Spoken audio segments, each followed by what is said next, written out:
Imagine an emperor, not one defined by the clash of swords or the roar of conquering legions, but by the quiet act of drawing a line that stretched for 73 miles across the rugged spine of Britain. This wasn't a line of aggression, but a declaration of enough. This was the legacy of Publius Aelius Hadrianus, or as we know him. Welcome, history lovers, to our journey back to the early 2nd century CE. The Roman eagle had soared to its greatest heights, its shadow stretching from the misty hills of Scotland to the sun-scorched sands of Mesopotamia. The empire was vast, almost impossibly so.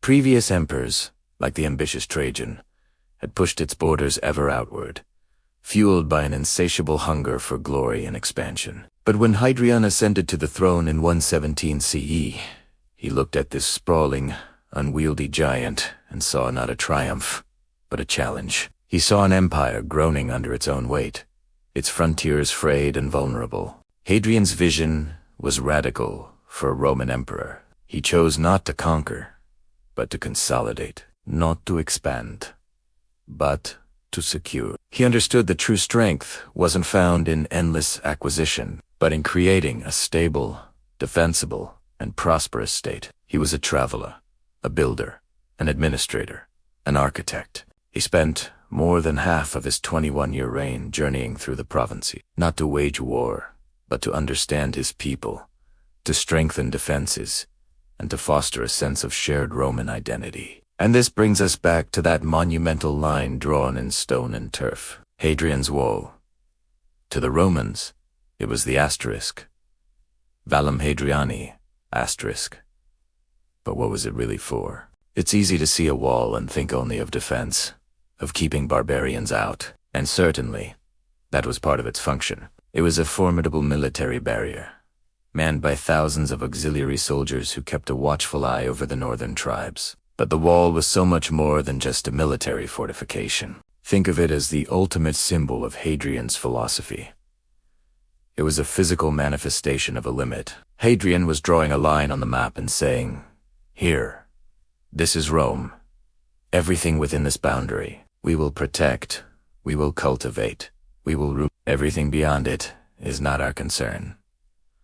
It was a customs post, a tool for controlling trade and movement, for taxing goods, and for projecting the sheer, undeniable power and permanence of Rome into a wild landscape. It wasn't just a barrier, it was a border, a concept that was revolutionary in its clarity. Walk along its remains today, and you can almost feel it. The wind whispers tales of the soldiers from Spain, Gaul, and the Danube who stood guard here, so far from home. You can picture the merchants passing through its gates, the bustling life of the forts and civilian settlements, the asterisk, VI, asterisk, that sprang up in its shadow. The wall created its own world, a ribbon of civilization stitched across the wilderness. It was a statement of order, of control, and of an empire turning its gaze inward, choosing to perfect what it already possessed. Before Hadrian, Rome's frontiers were often fluid, dynamic things, rivers, deserts, or simply the point where the legions stopped marching.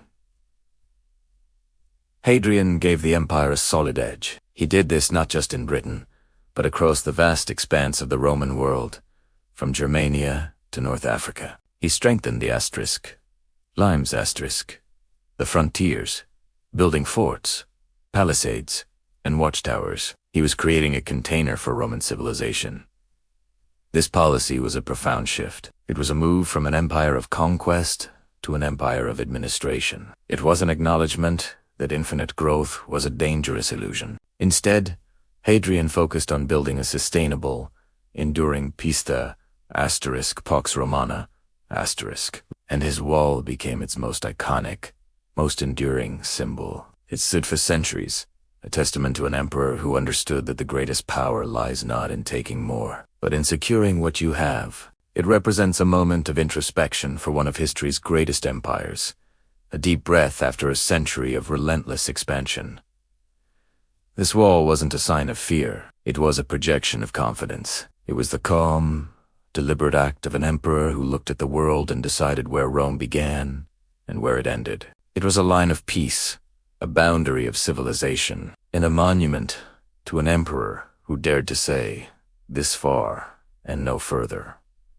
In the chapters to come, we will explore the man behind this vision. We'll delve into Hadrian's complex personality as a soldier, the poet, the architect, the philosopher. We'll journey with him across the provinces and uncover the other magnificent structures he left behind. But it all starts here, with this line drawn across the world. A quiet but powerful statement from the emperor who chose consolidation over conquest. Thank you so much for joining me on this first step of our journey. If you're fascinated by the story of Rome and the emperors who shaped it, be sure to hit that subscribe button and ring the notification bell so you and miss the next chapter. We've got so much more to uncover. Until next time, stay curious. Welcome back to our journey through the annals of Roman history. Last time, we introduced the 5 good emperors, a golden age for the Roman Empire. Today, we delve into the life of one of its most enigmatic figures, Hadrian. His story doesn't begin in the marble halls of Rome, but far away, under the warm sun of Hispania. Let's travel back to the year 76 AD, to the Roman city of Italica, near what we now know as Seville, Spain. This is where Publius, alias Hadrianus, a fair, was born. Now, you might be thinking, a Spanish emperor, and you'd be right to be surprised. While Rome was a melting pot, its leaders were almost exclusively from old Italian families. Hadrian was one of the first emperors to hail from the provinces, a sign of the empire's evolving identity. But don't mistake his provincial birth for a humble one. The Ali family was far from ordinary. They were a wealthy and well-established clan of senatorial rank, deeply embedded in the upper echelons of Roman society for generations. Think of them as the powerful political dynasties we see today. His family had deep roots in Italica, having settled there centuries before, but they maintained strong connections to the heart of the empire. Rome, this blend of provincial roots and Roman elite status, would shape Hadrian's entire worldview. He understood both the center of power and the vast territories it governed. His father, Publius alias Hadrianus, a fair, was a senator of praetorian rank.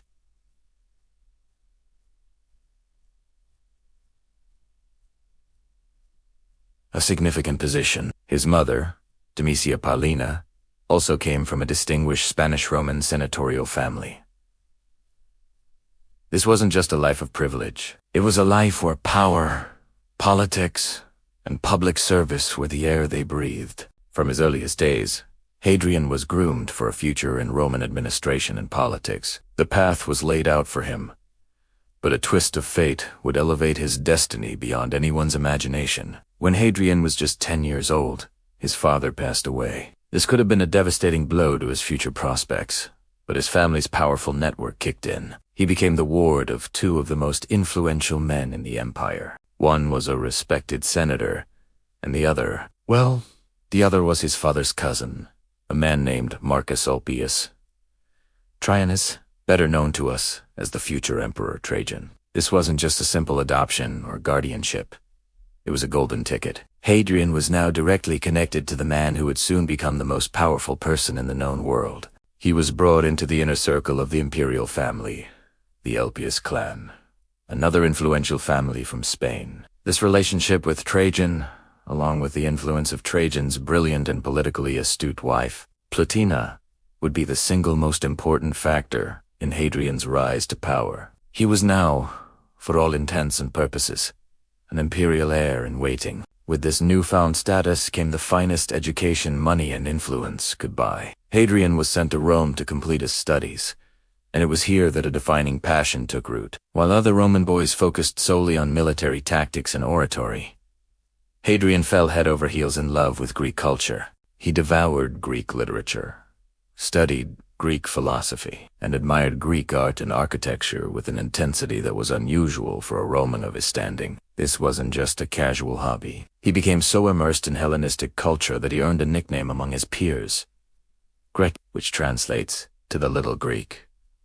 Now, this nickname might have been a bit of a gentle ribbing from his more traditionally Roman friends. For them, Greek culture was something to be admired, sure, but Roman superiority was never in question. For Hadrian, however, it was more than admiration. It was a deep, intellectual, and spiritual connection. He saw the Greek world not as a conquered subject of Rome, but as the very foundation of Roman civilization, a source of wisdom and beauty to be cherished and preserved. This deep-seated Philhellenism, this love for all things Greek, would become a hallmark of his reign. It wasn't just a personal preference. It was a political statement. It would influence everything from the laws he passed to the cities he built, and it would lead him to spend more than half of his time as emperor not in Rome but traveling through the provinces, especially the Greek-speaking East. His passion for architecture, which we'll explore later, was born from this love for Greek aesthetics. The Pantheon in Rome, his magnificent villa at Tivoli, these are monuments, not just to Roman engineering, but to a mind deeply inspired by Greek ideals. So, as a young man, Hadrian was a fascinating mix. He was a Roman aristocrat with Spanish roots, an heir to a military empire who was more comfortable with a book of philosophy than a sword. A man groomed for power in Rome, but whose heart longed for the intellectual climate of Athens. This complex identity, the soldier, the politician, the scholar. The artist was forged in these early years. He began his public career in the traditional Roman way, serving in various administrative and military posts. His connection to Trajan ensured a steady and rapid ascent up the ladder of power. He served as a military tribune in different legions, gaining essential experience on the frontiers of the empire. He commanded legions in Trajan's Dacian wars, proving his competence as a military leader, even if his true passion lay elsewhere. Every step was carefully managed, every promotion secured by his imperial connection. He held the offices of quaestor, tribune of the plebs, praetor, and eventually, governor of key provinces. He was being meticulously prepared for the ultimate responsibility.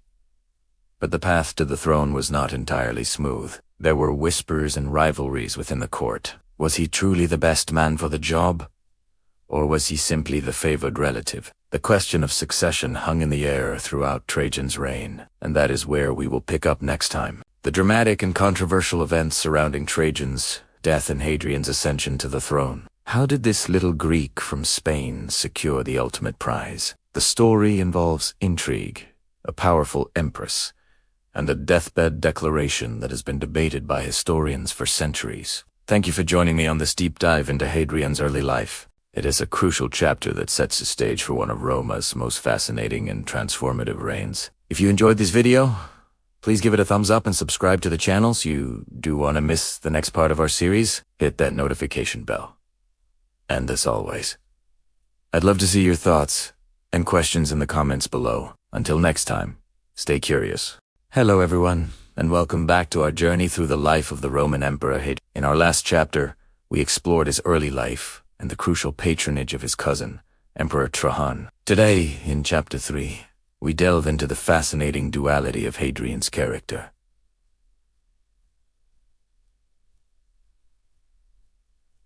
The scholar and the soldier, this unique combination would define his reign and shape the Roman Empire for decades to come. So, grab your coffee, get comfortable, and let us explore the man who was as comfortable in a library as he was in a legionary camp. From a young age, Hadrian was known for his insatiable curiosity and love for Greek culture. He was so passionate about Greek literature, philosophy, and art that he earned the nickname Greculus, or the Little Greek. This wasn't just a casual hobby, it was a core part of his identity. He devoured books, engaged in philosophical debates, and possessed a deep appreciation for the intellectual achievements of Athens. He saw knowledge not just as a tool, but as a path to a more civilized and enlightened existence. This intellectual foundation would later influence his policies on architecture, law, and provincial administration, marking him as one of the most cultured emperors Rome had ever seen. But don't let the Little Greek nickname fool you. Hadrian was no soft, sheltered academic. He was also a hardened, disciplined soldier, forged in the crucible of Rome's toughest campaigns. His military career began in earnest under the direct command of Emperor Trajan, a man widely regarded as one of Rome's greatest military leaders. Hadrian's first major test came during the brutal Dacian Wars, a series of campaigns fought in the rugged terrain of modern-day Romania. This wasn't a war of swift, easy victories. It was a grinding, bloody conflict against a fierce and determined enemy. Imagine a young Hadrian, marching 4 miles through dense forests and over treacherous mountains, sleeping on the hard ground, and eating the same simple rations as the common legionaries. He wasn't commanding from a comfortable tent far behind the lines. He was on the front, sharing the dangers and hardships with his men.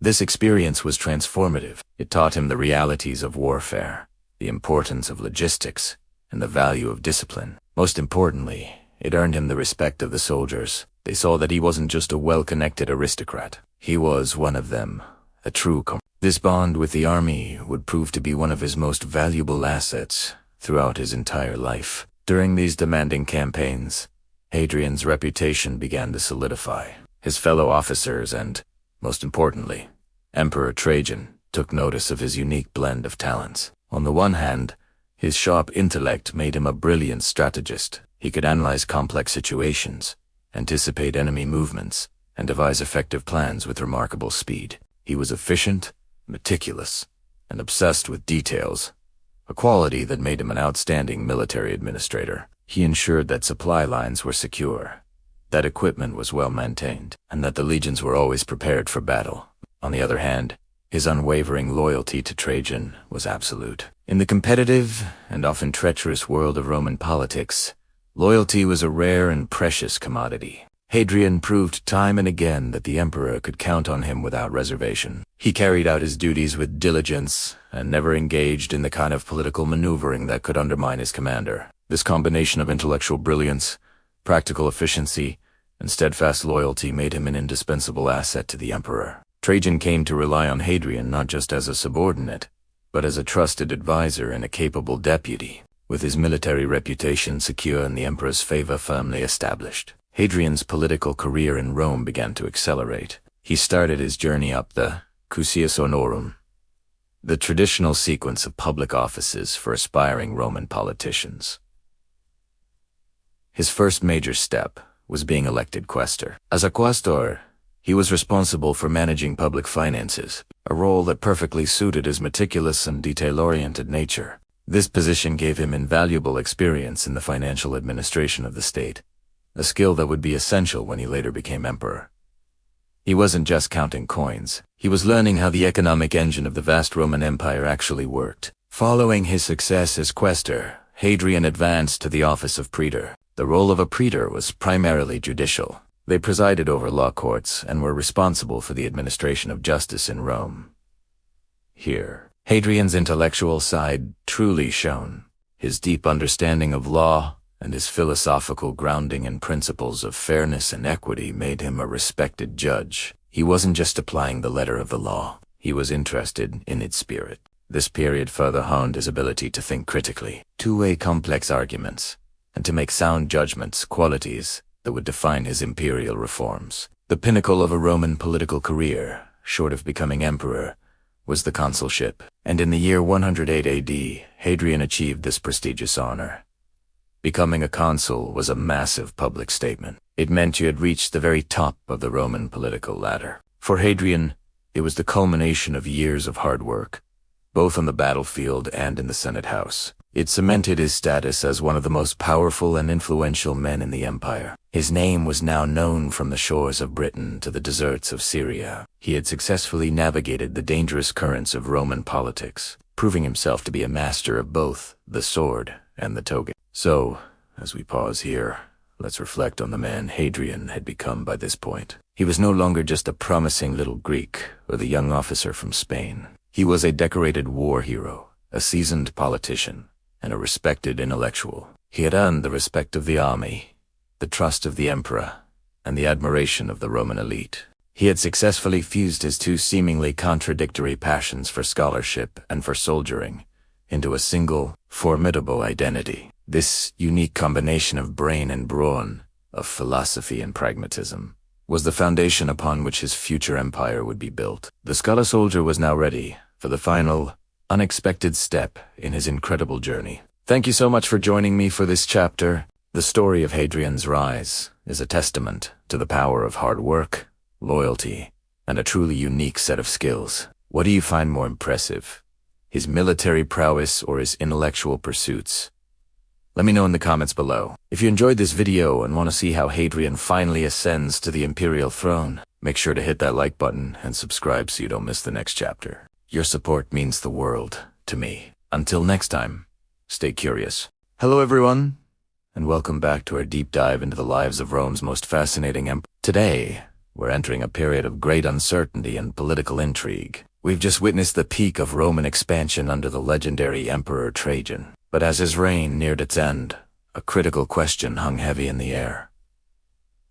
Who would succeed him? This is the story of Hadrian, a prince in waiting, and his controversial path to power. Unlike the smooth successions of his predecessors, Trajan's choice of an heir was anything but clear. He was a military man, constantly on the frontiers, and he never officially named a successor. This wasn't just a minor oversight, it was a recipe for chaos. The entire stability of the Roman Empire, an empire stretching from Britain to Mesopotamia, rested on this one decision. As Trajan's health began to fail, the political elite in Rome held their breath. Would it be one of his trusted generals?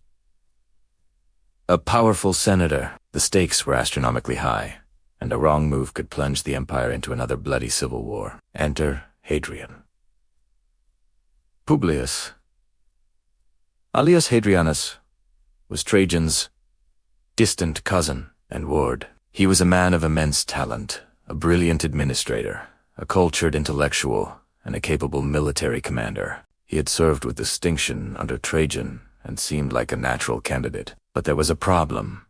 Trajan never showed him overt favor. He kept Hadrian at arm's length, giving him important posts but never the ultimate sign of approval. Was Trajan testing him? Or did he simply not see Hadrian as the right man for the job? This ambiguity created a vacuum, and as we know, power vacuums in Rome were rarely filled peacefully. The plot thickens when we introduce one of the most influential women in Roman history, Empress Plotina, Trajan's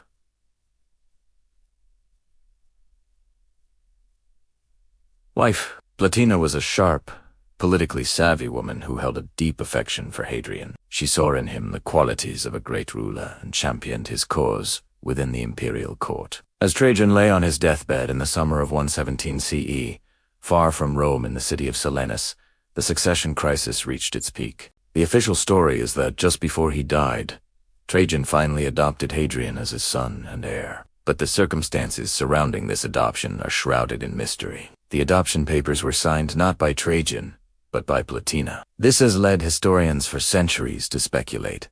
Was the adoption a forgery? Did Plotina, seeing her husband near death and the empire on the brink of turmoil, take matters into her own hands to ensure a stable transition? The truth is, we'll likely never know for sure. Some ancient sources claim the whole thing was orchestrated by the empress after Trajan had already passed away. Others maintain she was simply carrying out her husband's final wish. Whatever the reality, the announcement was made. Hadrian was the new emperor. The news reached him in Syria, where he was governing as a legionary commander. The die was cast. Imagine the scene. A new emperor. His legitimacy questioned from the very start, taking control of a vast empire while stationed hundreds of miles from the capital. The transition was anything but smooth.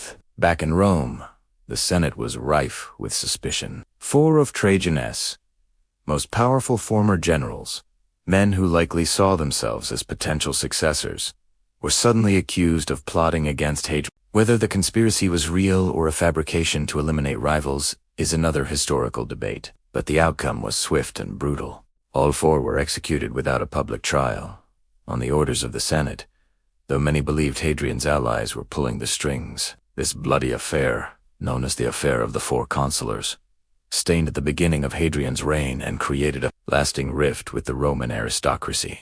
He had secured his power, but at a great cost. He arrived in Rome nearly a year after becoming emperor, walking into a city filled with tension and mistrust. His first challenge was not conquering new lands, but conquering the hearts and minds of his own people and, most importantly, the powerful senatorial class. Faced with this political unrest, Hadrian made a series of brilliant moves to stabilize the empire. His first and most radical decision was to reverse Trajan's policy of endless expansion. He realized the empire was overstretched, and its resources were spread too thin. He abandoned Trajan's newly conquered eastern provinces, like Armenia and Mesopotamia, pulling the borders back to more defensible lines. This was a shocking move. Romans were used to victory and conquest, not strategic withdrawal. But Hadrian was a pragmatist. He knew that to secure the empire, he needed peace, not more war. To further calm the political climate, he engaged in a massive public relations campaign. He presented himself not as a distant autocrat, but as a servant of the state. He showed immense respect for the Senate, at least publicly, and initiated large-scale public works projects in Rome, including the completion of the magnificent Pantheon as we know it today. He also implemented financial reforms and canceled a huge amount of public debt, a move that made him instantly popular with the common people. He was sending a clear message. His reign would be one of consolidation, prosperity, and internal stability, not foreign adventures. Hadrian understood that an empire is not just lines on a map. It's a complex system of people, economies, and cultures. He embarked on unprecedented travels, visiting nearly every province of the Roman Empire. He wanted to see the state of his realm with his own eyes, to solve local problems, and to ensure the military was in top form. These journeys were not vacations. They were grueling administrative and military inspections. From fortifying the frontier in Britain with the wall that still bears his name, to founding new cities in Greece and Egypt, Hadrian's hands-on approach transformed the very nature of what it meant to be emperor. He was no longer just the ruler of Rome, but the ruler of the entire Roman world. Through these calculated actions, Hadrian managed to overcome the scandalous beginning of his reign. He turned a moment of extreme crises into an era of peace and consolidation that would become known as one of the most prosperous periods in Roman history. He proved that true strength wasn't just about conquering new lands, but about wisely governing the ones you already have. His controversial rise to power ultimately gave way to a reign defined by intelligence, culture, and a profound vision for a stable and enduring Roman Empire. Thank you so much for joining me on this journey into the past. The story of Hadrian's succession is a perfect example of how personality and politics can change the course of history. If you enjoyed this video, please give it a thumbs up and consider subscribing for more stories from the ancient world. Let me know in the comments what you think about Hadrian's adoption. Was it a brilliant move by Platina or a blatant power grab? I'd love to hear your thoughts. Until next time, stay curious. Hello, and welcome back to our journey through the life and times of Emperor Hadrian. In our last chapter, we saw a young man rise through the ranks, his path paved by his predecessor, the great conqueror Trajan. Today, in Chapter 5, we witness one of the most significant and controversial decisions of his entire reign. A complete reversal of Trajan's expansionist policy. This is the story of how Hadrian transformed from the heir of a conqueror into a consolidator, a builder of walls, not a winner of wars. Imagine the scene. It's 117 AD. The Roman Empire is at its absolute zenith, stretching from the misty shores of Britain to the sun-scorched deserts of Mesopotamia. Trajan, on his deathbed, has just pushed the Roman eagles further east than ever before. The legions are victorious. New provinces are being established, and the wealth of the Parthian Empire seems within Rome's grasp. The entire Roman world expects Hadrian, Trajan's chosen successor, to pick up the sword and continue this glorious campaign of conquest. It was the Roman way, after all. More territory, more glory, more power. But Hadrian did the unthinkable. Almost immediately upon securing his position as emperor, he ordered a full stop. He called off the campaigns. The legions, poised to march deeper into enemy territory, were ordered to halt, turn around, and retreat. This wasn't just a pause. It was a radical change in direction. Too many in the Senate and the military. This was shocking, even seen as a betrayal of Trajan's legacy. Why would anyone willingly give up what had been won with Roman blood and treasure? It was a question that echoed from the halls of Rome to the frontier camps. Hadrian's first major act was to formally abandon the newly conquered eastern provinces, Mesopotamia, Armenia, and Assyria territories that had just been added to the map of the Roman Empire were even up. The borders were pulled back to the more defensible line of the Euphrates River. To the military elite, this was an act of cowardice. To the senators who dreamed of emulating the Republic's great conquerors, it was an admission of weakness. They saw Hadrian surrendering glory, handing victory back to their enemies without a fight. The whispers began almost immediately. Was this new emperor fit to rule? Did he lack the ambition, the courage, the very essence of what it meant to be Roman? But Hadrian was not a coward, nor was he weak. He was a pragmatist, a strategic thinker with a vision that extended far beyond the next battle. He had spent years on the frontiers, serving under Trajan. He had seen firsthand the immense cost of these campaigns, not just in gold, but in lives. He understood the logistics, the vast distances, the overstretched supply lines, and the fierce resistance of the local populations. He realized something profound. The Roman Empire had reached its natural, sustainable limits. Like a rubber band stretched too far, he believed that further expansion would not strengthen the empire, but risk snapping it altogether. This wasn't just a military calculation.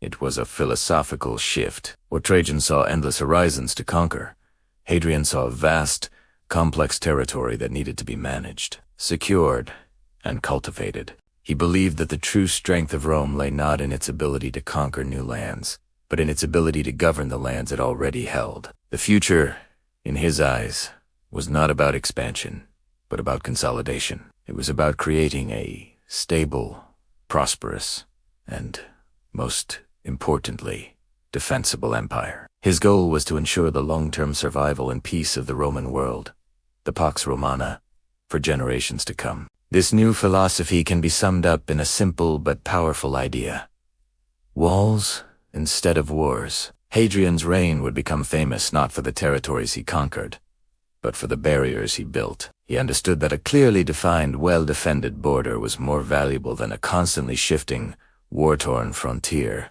Instead of pouring resources into offensive campaigns in distant lands, he would invest in infrastructure, in fortification, and in the administration of the existing provinces. He would travel the empire, not to lead armies into battle, but to inspect defenses, commission public works, and ensure that the vast machinery of Roman governance was running smoothly. This decision to halt the conquests in the East set the tone for his entire 21-year reign. It was a declaration that the age of relentless expansion was over. A new era had begun, an era of introspection, of building, and of securing peace from within. He was trading the fleeting glory of the battlefield for the lasting legacy of a stable and well-managed state. This was Hadrian, the administrator, the architect, the Travelata emperor who would define the very shape of the Roman Empire for the next 300 years. His focus shifted from the external enemy to the internal well-being of the state. Think about the sheer political courage this took. He defied the expectations of the military,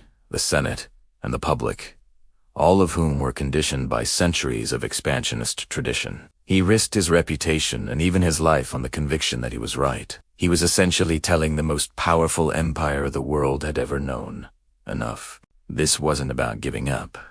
It was about intelligently defining what it meant to win. For Hadrian, victory wasn't another conquered city. It was a peaceful province, a secure border, and a prosperous populace. This change in direction was monumental. It marked the end of one chapter of Roman history and the beginning of another. The warrior emperor archetype, personified by Trajan, was being replaced by the administrator emperor, a role Hadrian would perfect. He was laying the groundwork for a new imperial identity, one based on stability and defense, rather than aggression and conquest. It was a gamble, but one that would ultimately shape the physical and psychological boundaries of the Roman world for centuries. The age of the Great Walls was about to begin, and that's where we'll leave it for today. Hadrian's decision to pull back from the east was the first, decisive step in his grand strategy of consolidation. In our next chapter, we will explore the tangible results of this philosophy as we journey to the northern frontiers of Britain and witness the construction of the most famous of all his projects, Hadrian's Wall.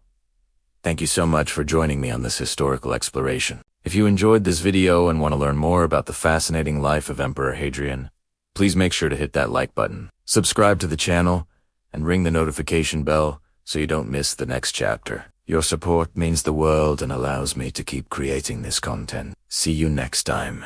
Hello everyone, and welcome back to our series on the Roman Empire. Today, were embarking on a grand tour, following the footsteps of one of Rome's most remarkable and restless rulers, Emperor Hadrian. If you think about the typical image of an emperor, you might picture someone sitting on a throne in Rome, ruling from a distance. Hadrian shattered that mold. He earned the nickname the Traveling Emperor, and for a very good reason. He spent more than half of his 21-year reign on the road, personally visiting nearly every single province of his vast empire. This wasn't a casual sightseeing tour. It was an unprecedented imperial inspection, a mission to connect with and understand the immense diversity of people under Roman rule. So, why did he do it? Most emperors before him were content to receive reports and send out governors. But Hadrian was different. He was driven by an insatiable curiosity and a profound sense of duty. He believed that to rule effectively, he had to see the empire with his own eyes. He needed to understand the local customs, inspect the legions guarding the frontiers, and hear the grievances and praises of his subjects firsthand. His journeys weren't just about politics and military matters. They were about building a more cohesive and stable empire, one province at a time. Imagine the logistics. Moving the emperor and his entire court advisors, guards, architects, and scholars was a monumental undertaking. It was like moving a small city across mountains, seas, and deserts. Let's start where Hadrian's heart truly lay. Greece. Hadrian was a passionate Hellenophile, a deep admirer of all things Greek. He was so enthusiastic about Greek culture that as a young man, he was nicknamed Greculus, or the Little Greek. When he visited Athens, it was more than an official stop. It was a homecoming of the soul. He lavished the city with gifts, completing magnificent building projects that had languished for centuries. The most famous of these is the Temple of Olympian Zeus, a colossal structure that he finally finished and dedicated. He also established a Panhellenion, a federation of Greek cities intended to revive the glory of classical Greece. For Hadrian, Greece wasn't just a province. It was the cradle of the culture and philosophy that he believed formed the very foundation of Roman civilization. He didn't just rule it, it nurtured the Italiano. From the classical world of Greece, Hadrian's journey took him to the ancient and mystical land of Egypt. Sailing down the Nile was a journey back in time, into a culture far older than Rome itself. Here, his purpose was multifaceted. Militarily, he needed to ensure the stability of this vital province, the breadbasket of the empire. But his visit was also deeply personal and, ultimately, tragic. It was in Egypt that his beloved companion, Antinous, tragically drowned in the Nile.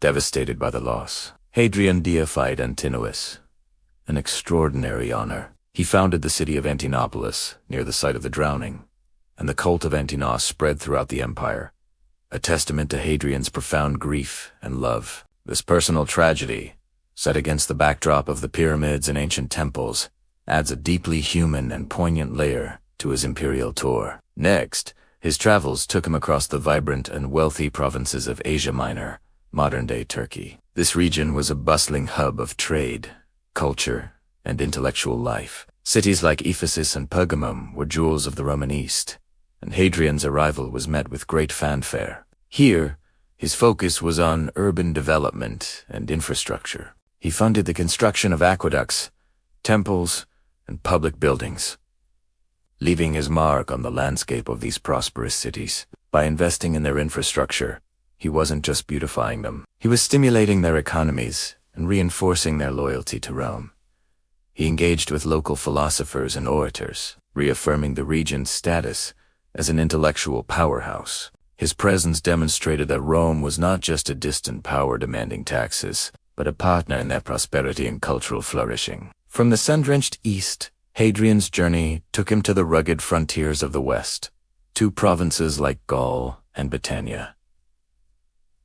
The challenges here were vastly different. In Gaul, a region known for its martial spirit, he focused on consolidating Roman control and ensuring the loyalty of the local tribes. He reviewed the legions, oversaw training exercises, and strengthened fortifications.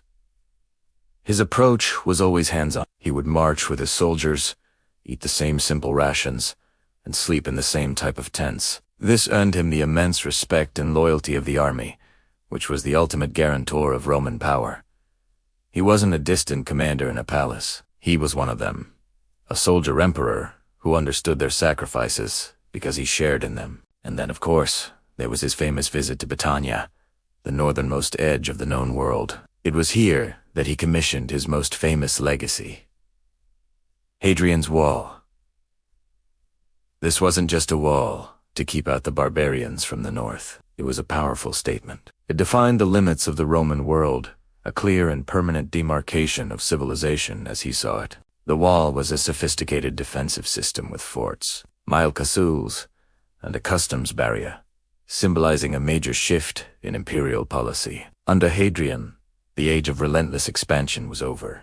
The new focus was on consolidation, defense, and creating a sustainable, permanent frontier. The wall is the most tangible and enduring monument to his vision of a secure and well-defined empire. So, what was the grand purpose behind all this travel? It was a revolutionary philosophy of governance. Hadrian wanted to transform the empire from a collection of conquered territories into a commonwealth of peoples, all united under a common Roman identity. By traveling, he broke down the barrier between the center and the periphery. He showed the people of Syria, of Spain, of North Africa, that they were just as important to the Roman project as the citizens of Rome itself. He listened to their petitions, reformed local laws, and adapted Roman administration to suit local conditions. He was both an inspector general and a cultural ambassador, a military commander and a patron of the arts. His journeys fundamentally reshaped the Roman Empire. He stabilized the frontiers, stimulated provincial economies, and fostered a greater sense of unity and shared identity. He replaced the old model of exploitation with a new model of partnership and administration. While his successors couldn't always match his incredible energy, the precedent he set was profound. He proved that the empire could be governed not just by force, but by understanding, presence, and a genuine concern for the well-being of all its subjects. Hadrian didn't just rule the world, he walked it, and in doing so, he left an indelible mark, not just on the map, but on the very idea of what the Roman Empire could be. Thank you so much for joining me on this journey across Hadrian's empire. His story is a powerful reminder that leadership is about more than just giving orders from a distance. It's about connection, understanding, and walking in the shoes of those you lead. If you enjoyed this video, please give it a thumbs up. And don't forget to subscribe and hit that notification bell so you don't miss our next chapter. We'll see you next time. Hello, history buffs, and welcome back to our series on the Roman Empire. Today, we journey to the very edge of the known world, to a land the Romans called Bedtime. Let's travel back to the year 122 CE, a time when this remote island was one of the most challenging and untamed provinces in the entire Roman Empire. Imagine a place far from the warm, sun-drenched heart of the empire in Italy. Britain was a land of misty hills, dense forests, and rugged coastlines. For a Roman soldier stationed here, it must have felt like being posted to another world. The climate was damp and cold, the landscape was often unforgiving, and the locals were, to put it mildly, not always happy to see them. This wasn't the orderly, civilized world of Rome. This was the frontier, raw and rebellious. The Romans had been in Britain for nearly 80 years by this point. Ever since Emperor Claudius's invasion in 43 CE, they had established cities like Landinia Modande, Londinan built impressive roads and villas. They brought with them Roman law, language, and culture. In the south, life was becoming increasingly Romanized. But this veneer of Roman civilization was thin, and it certainly didn't extend across the entire island. The further north you went, the wilder and more dangerous it became. The greatest threat to Roman control came from the unconquered tribes of the north, in the lands we now call Scotland. The Romans lumped these fierce and independent peoples together under names like the Caledonians and, later, the Picts. These tribes were not just resistant to Roman rule, they were actively hostile. They valued their freedom above all else and saw the Romans as foreign invaders. Think about it from their perspective. For generations, they had lived freely in their ancestral lands. Suddenly, this powerful, organized military force arrives, building forts, demanding taxes, and trying to impose a completely alien way of life. It's no surprise that uprisings were a constant problem for the Roman governors. These weren't small-scale skirmishes. They were often large, coordinated rebellions that threatened to push the Romans right back into the sea. These northern tribes were skilled guerrilla fighters. They knew the terrain intimately, the bogs, the mountains, the forests.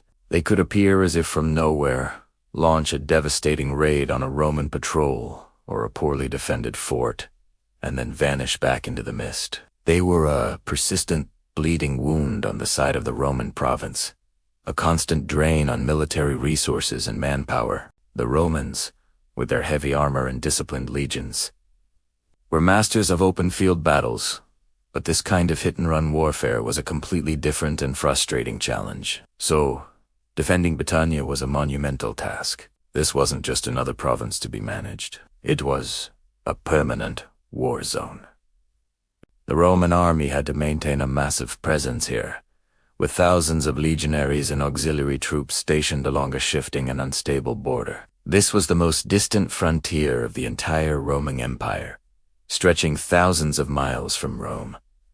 Every soldier, every bag of grain, every piece of equipment had to be shipped over long and often treacherous distances. The cost, in both money and lives, was immense. Governors of Britain constantly wrote back to Rome, requesting more troops, more supplies, more support. They were trying to hold a line against a seemingly endless tide of resistance. For the emperors back in Rome, Britain was a constant headache. It was a matter of Prestigano emperor wanted to be the one who lost a province, but it was also a strategic nightmare. How do you pacify a land so far away, so culturally different, and so determined to resist? This brings us to the man of the hour, Emperor Hadrian. When Hadrian came to power in 117 CE, he inherited an empire that was over. His predecessor, Trajan, had been a great conqueror, expanding the empire to its largest extent ever. But Hadrian was a different kind of leader. He was a pragmatist, a consolidator. He understood that endless expansion was unsustainable. His goal was to secure the empire's existing borders, to create defensible frontiers that could be held efficiently. And there was no frontier more in need of securing than Britain. The situation there had become critical. Sometime before Hadrian's visit, it's believed that one of the legions stationed in Britain, the famous 9th Legion, had suffered a major disaster, possibly even being wiped out in a catastrophic battle with the northern tribes. While the details are debated by historians, it's clear that the northern frontier was in chaos. The province was on the verge of being overrun. This was a crisis that couldn't be solved with a letter or decree from Rome. It required personal attention from the most powerful man in the world. And so, in an unprecedented move for a province so remote, Emperor Hadrian decided he had to see the situation for himself. He embarked on a journey across his vast empire, and in the year 122 CE, his destination was the foggy, rebellious island at the edge of the world. Hadrian's arrival in Britain was a massive event. The emperor himself was here. This wasn't just a symbolic visit. He brought with him his top generals, engineers, and architects.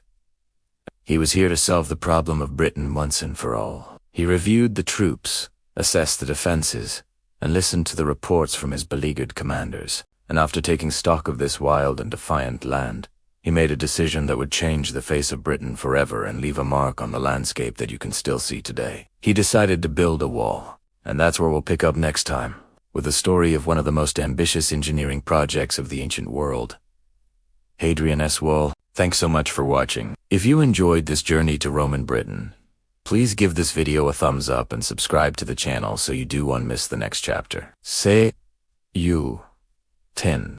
Welcome back to our journey through Roman Britain. Today, we delve into one of the most audacious and iconic construction projects in history, the birth of Hadrian's Wall. What drove an emperor to draw a line in the stone and soil across an entire island? Let's find out. The year is 122 AD. The Roman Emperor Hadrian arrives in Britannia. He's not here for a simple tour. He's here with a vision, a radical solution to a problem that has plagued Rome for decades. The untamed, unconquerable North. For years, Roman legions had pushed into the lands we now call Scotland, fighting fierce and relentless tribes. Victories were won, but the land was never truly pacified. It was a constant drain on manpower and resources, a bleeding ulcer on the northern frontier. Hadrian, a pragmatic and strategic ruler, saw things differently from his predecessors. Instead of endless expansion, he sought consolidation. Instead of constant warfare, he wanted stability. His grand idea was not one of retreat, but of definition. He decided it was time to officially mark the edge of the Roman world. The inspiration wasn't just about defense. It was a profound statement of imperial policy. He would build a barrier, a limes, to separate the Roman province from what they considered the chaotic, barbarian lands. Beyond, this wasn't just a fence. It was conceived as a monumental defensive line, a testament to Rome's power and engineering prowess. The plan was staggering in its ambition. A wall, stretching from coast to coast, from the Solway Firth in the west to the River Tyne in the east. It would be a system, not just a single structure. It would incorporate forts, mile castles, turrets, and a massive ditch. This was to be the ultimate expression of Roman control, a permanent fixture on the landscape that would endure for centuries. But the wall's purpose was as much symbolic as it was military. By constructing this massive barrier, Hadrian was creating a physical and psychological dividing line. On one side, civilization, order, law, and the Roman way of life. On the other, the barbarians, a term the Romans used for anyone outside their empire. People they viewed as uncivilized and unpredictable. The wall was a message to everyone. To the tribes in the north, it said, "This far, and no further." To the citizens of the empire, it offered a sense of security and a clear definition of their world. And to the Roman soldiers stationed there, it was their post at the edge of the known world. With the imperial decree issued, the colossal task of planning and surveying began. This was a job for the best of the best. The Roman legions and their highly skilled engineers. These weren't just soldiers, they were builders, surveyors, and logisticians. Legions stationed in Britain, like the Legio, to Augusta, the Legio 6 Victrix, and the Legio 20,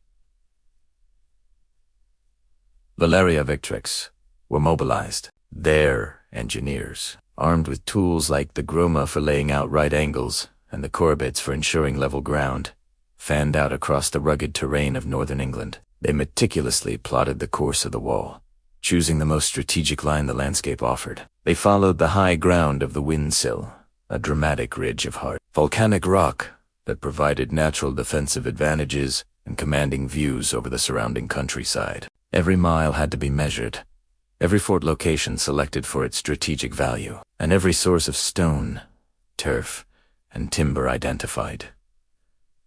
The logistics were mind-boggling. They had to organize the quarrying of millions of tons of stone, the felling of forests for timber, and the creation of supply lines to feed and equip the thousands of soldiers who would become a massive construction crew. The initial surveys laid the groundwork for a project that would transform the landscape and define the northern frontier for the next 300 years. This was more than just building a wall. It was the Roman Empire stamping its authority on the very fabric of Britain. A project born from an emperor's grand vision and executed by the unparalleled skill of his legions. The sheer scale of the undertaking was unprecedented in Bedtime. The initial plan called for a stone wall, 10 Roman feet wide, and perhaps as high as 15 feet, running for roughly 30 miles from the east, the remaining 46 miles to the west, where building stone was less readily available, would be constructed from turf. Imagine the scene. Thousands of men who had been trained for battle, now turning their hands to quarrying, digging, and masonry. Each legion was assigned a specific section of the wall to build. We know this because of centurial stones, markers inscribed by the century or unit of about 80 men that completed a particular stretch. These stones are like ancient signatures, a proud declaration of their work. Reading something like the century of Cassius Priscus of the first cohort built this. Work was organized with military precision. Some soldiers would be in the quarries, splitting and dressing the stone. Others would be digging the massive defensive ditch to the north of the wall, known as the berm. Still others would be mixing mortars and meticulously laying the courses of stone. It was back-breaking, relentless work, carried out in all weathers, in a hostile and often dangerous environment. These men were not just building a defense, they were building their own future home, a place where they would live and stand guard for years, or even decades. The construction was a symphony of organized labor, a testament to the discipline and versatility of the Roman army. As construction progressed, the plan evolved. The initial design, with its broad wall and regularly spaced mile castles and turrets, was soon altered. A decision was made to add a series of large forts directly on the wall's line, about 7 to 8 miles apart. This was a significant change. Originally, the main garrisons were stationed on the Stanigate Road, a bit to the south. Moving the forts onto the wall itself integrated the fighting force directly into the defensive line, allowing for a rapid response to any threat. Forts like housesteads and chesters were laid out, miniature fortified towns complete with headquarters, barracks, granaries, and bathrooms. This change meant that parts of the newly built broad wall had to be demolished to accommodate the new forts, a clear sign of the Romans' ability to adapt their plans on the fly. Furthermore, another massive earthwork was added to the south of the wall, known as the vallum. The vallum consisted of a large, flat-bottomed ditch flanked by 2 parallel mounds. Its exact purpose is still debated by historians, but it wasn't a primary fighting defense. It's widely believed to have been a rearward demarcation line, a sort of customs and security zone. It controlled access to the wall from the south, ensuring that only authorized military personnel and civilians could approach the frontier. Anyone wishing to cross from the Roman province into the north, or vice versa, would have to pass through official gateways at the forts. The vallum effectively turned the entire wall corridor into a tightly controlled military zone. The construction of Hadrian's Wall was an immense human effort. It's estimated that it took the 3 legions stationed in Britain, a force of about 15,000 men, around 6 years of solid work to complete the initial phase. They moved over 1 million cubic meters of stone and earth. This Herculean task fundamentally reshaped the northern landscape and the lives of everyone in the region. It stood as a powerful symbol of Roman permanence and an awe-inspiring feat of engineering. The birth of the wall was not just a construction project. It was the physical realization of an emperor's will, a definitive line drawn between the Roman world and the great unknown. Thank you so much for joining me for this chapter. I hope you enjoyed this deep dive into the creation of one of history's most famous landmarks. If you did, please hit that like button, subscribe to the channel, and ring the bell so you don't miss our next episode, where we'll explore what life was actually like for the soldiers stationed on the wall. See you then. Welcome back to our journey through history. Today, we're diving into Chapter 9, Engineering the Boundary. We're talking about one of the most monumental feats of Roman engineering, Hadrian's Wall. Just imagine the sheer scale of this project. We're looking at a structure stretching 73 miles, that's 117 kilometers, completely coast to coast across the narrowest part of Britain. This wasn't just a simple wall. It was a complex, living border designed to control, to tax, and to defend. The planning that went into this was simply astounding. Think about the logistics. The wall was punctuated by a series of fortifications, each with a specific purpose. Every Roman mile, they built a small fort, what we call a mile castle, which could house a garrison of up to 60 men. And between each pair of mile castles, 2 evenly spaced turrets stood as observation posts. This created an unbroken line of sight and communication along the entire frontier. If there was trouble in one sector, the signal could be relayed down the line in minutes. It was the internet of its day, but built with stone and fire. Then you have the larger forts, strategically placed along the wall, housing infantry and cavalry units ready to respond to any major threat. Places like Housesteads and Vindolanda were not just military bases. They were bustling communities with barracks, granaries, hospitals, and baths. They were a slice of Roman life, transplanted to the rugged northern frontier. The precision is mind-boggling. The spacing, the regularity.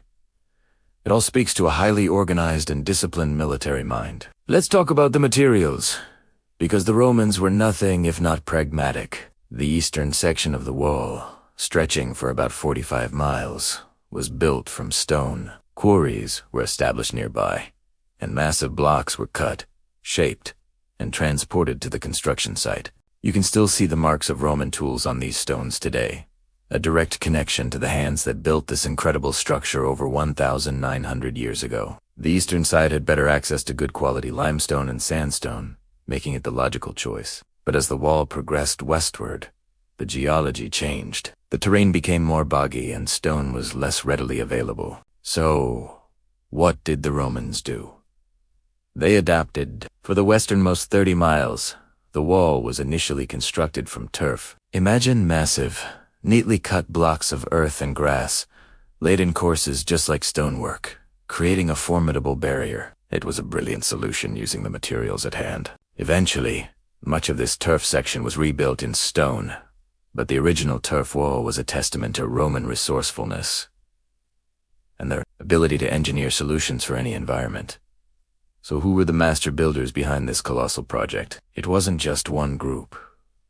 It was a collaborative effort of the most elite units in the Roman army. 3 legendary legions were primarily responsible for the construction: the 2nd Legion Augusta, the 6th Legion Victrix, and the 20th Legion Valeria Victrix. These weren't just soldiers. They were highly skilled engineers, surveyors, masons, and carpenters. Each legion was assigned a specific section of the wall to build. We know this because they literally left their mark on the wall. Centurial stones have been found all along its length, inscribed with the name of the Soteria unit of about 80 Menand. The cohort that built that particular stretch is like a builder signing their work. For example, a stone might read the century of Cassius Priscus of the first cohort built this. It gives us a profound, personal connection to the men who toiled under the harsh British sky. They were competing, taking pride in their workmanship, and leaving a legacy that has endured for millennia. These legions didn't just fight for the empire. They built it stone by painstaking stone. When you look at Hadrian's wall, you're seeing more than just a defensive barrier. You're witnessing the architectural beauty and disciplined mind of Roman engineering. It's a perfectly straight line carved across a rugged, rolling landscape. The Romans didn't go around hills. They went over them. There's a relentless, almost brutalist logic to its path. It demonstrates a confidence, a mastery over the natural world that is quintessentially Roman. The lines are clean, the angles are precise, and the construction is robust. Think of the surveying skills required to lay out such a long, straight line over difficult terrain. They used simple tools like the groma ferrite, angles, and corbits for leveling, but with these, they achieved a degree of accuracy that is astonishing even today. This wasn't just about piling stones on top of each other. It was a sophisticated system of walls, ditches, berms, and roads, all working together. The vallum, a massive earthwork to the south of the wall, further defined the military zone. It's a holistic design, a complete system of border control. The architectural discipline on display is breathtaking. This wasn't just a military project, it was a statement. It was Emperor Hadrian stamping Roman authority onto the landscape itself. The wall was a symbol of the empire's power, its permanence, and the edge of its civilized world. It said, "Here is Rome, and beyond lies the unknown."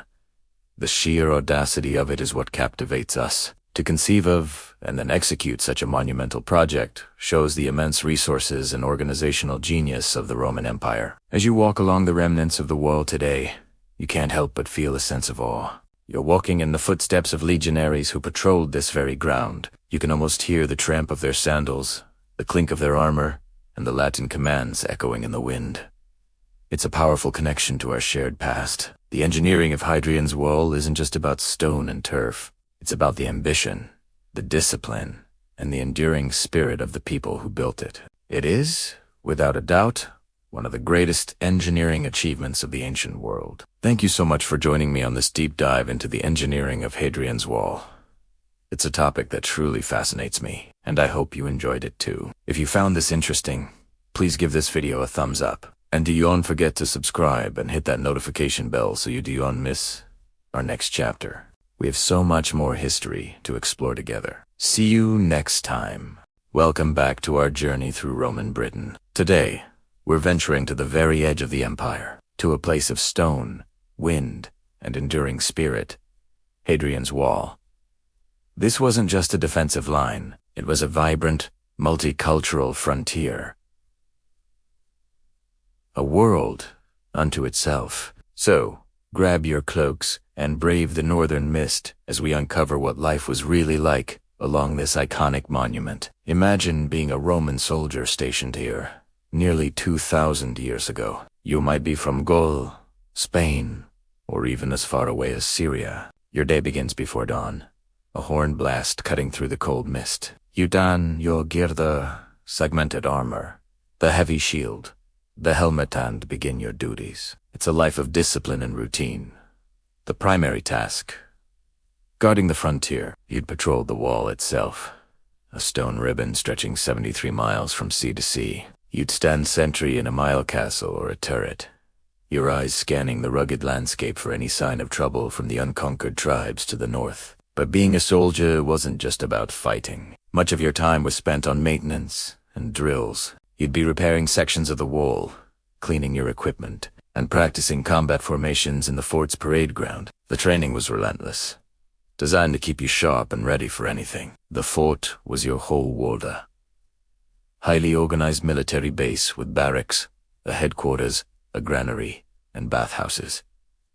These baths were crucial, not just for hygiene but as a social hub, a place to relax and connect with your comrades after a long day's watch. Life here was tough, but it forged an incredible bond between the soldiers. They were brothers in arms, sharing stories from their distant homelands, gambling with dice, and complaining about the cold, damp British weather. It was a life of structure and purpose, holding the line for Rome at the known edge of the world. But these soldiers weren't alone. Just outside the stone walls of the forts, a completely different, bustling world was taking shape. Just beyond the military precision of the forts, civilian settlements, known as wiki, sprang up like wildflowers in the shadow of the wall. These weren't just a few scattered huts. They were thriving towns, full of life and enterprise.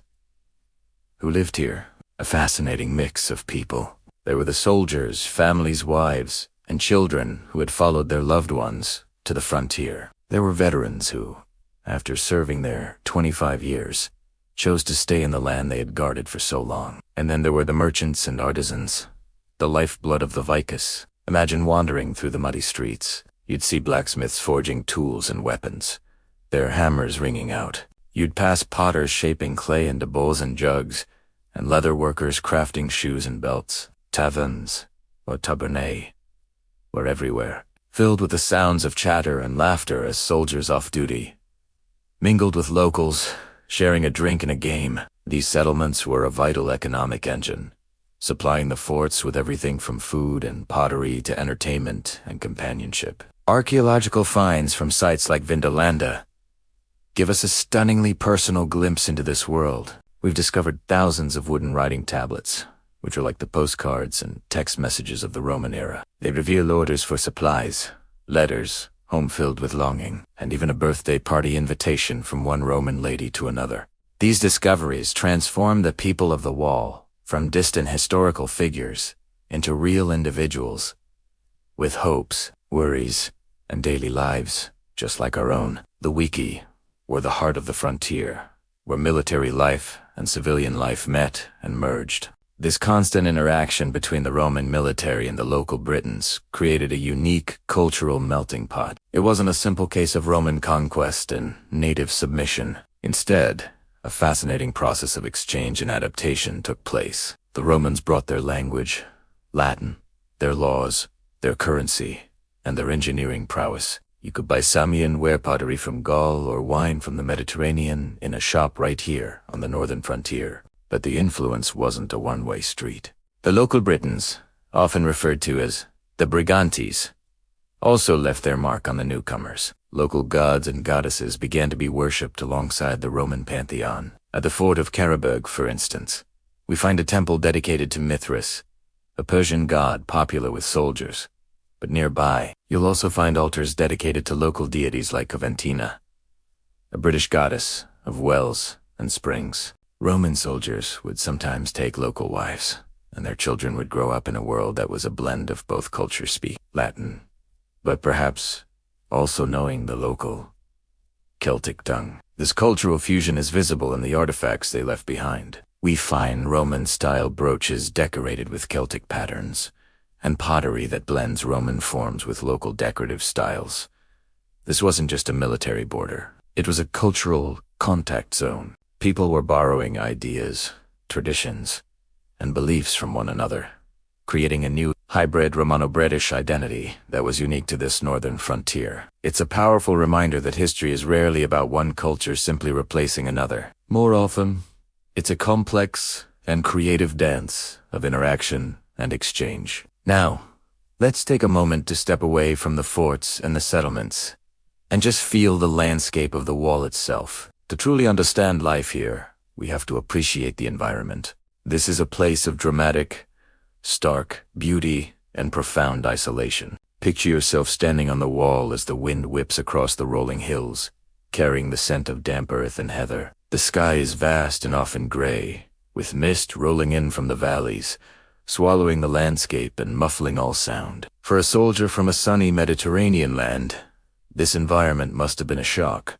The quiet here can be immense, broken only by the cry of a curlew or the bleating of sheep. It's a landscape that demands endurance. Surviving the biting winter winds and the persistent rain required a special kind of resilience. You can almost feel the loneliness of a sentry on a long night's watch, staring out into the misty darkness, the flickering light of his torch the only warmth for miles. This sense of quiet isolation is a powerful part of the wall's story. It wasn't a place of constant battle. Much of the time, it was a place of waiting, watching, and enduring. This environment shaped the people who lived here, fostering a sense of toughness and self. When you walk along the wall today, especially on a misty, quiet morning, you can still feel it. You're walking through the same wind, seeing the same dramatic crags, and experiencing the same powerful silence that the Romans did to millennia ago. It connects us to them in a deeply personal way. As the centuries passed, the Roman Empire began to face challenges from within and without. By the early 5th century, the Roman legions were recalled from Britain to defend other parts of the empire. The order came. The forts were to be abandoned. The lights in the bathhouses went out, the markets in the Wiki fell silent, and the regular patrols along the wall ceased. The great stone frontier, which had been a symbol of Roman power and a center of life for 300 years, was left to the wind and the rain.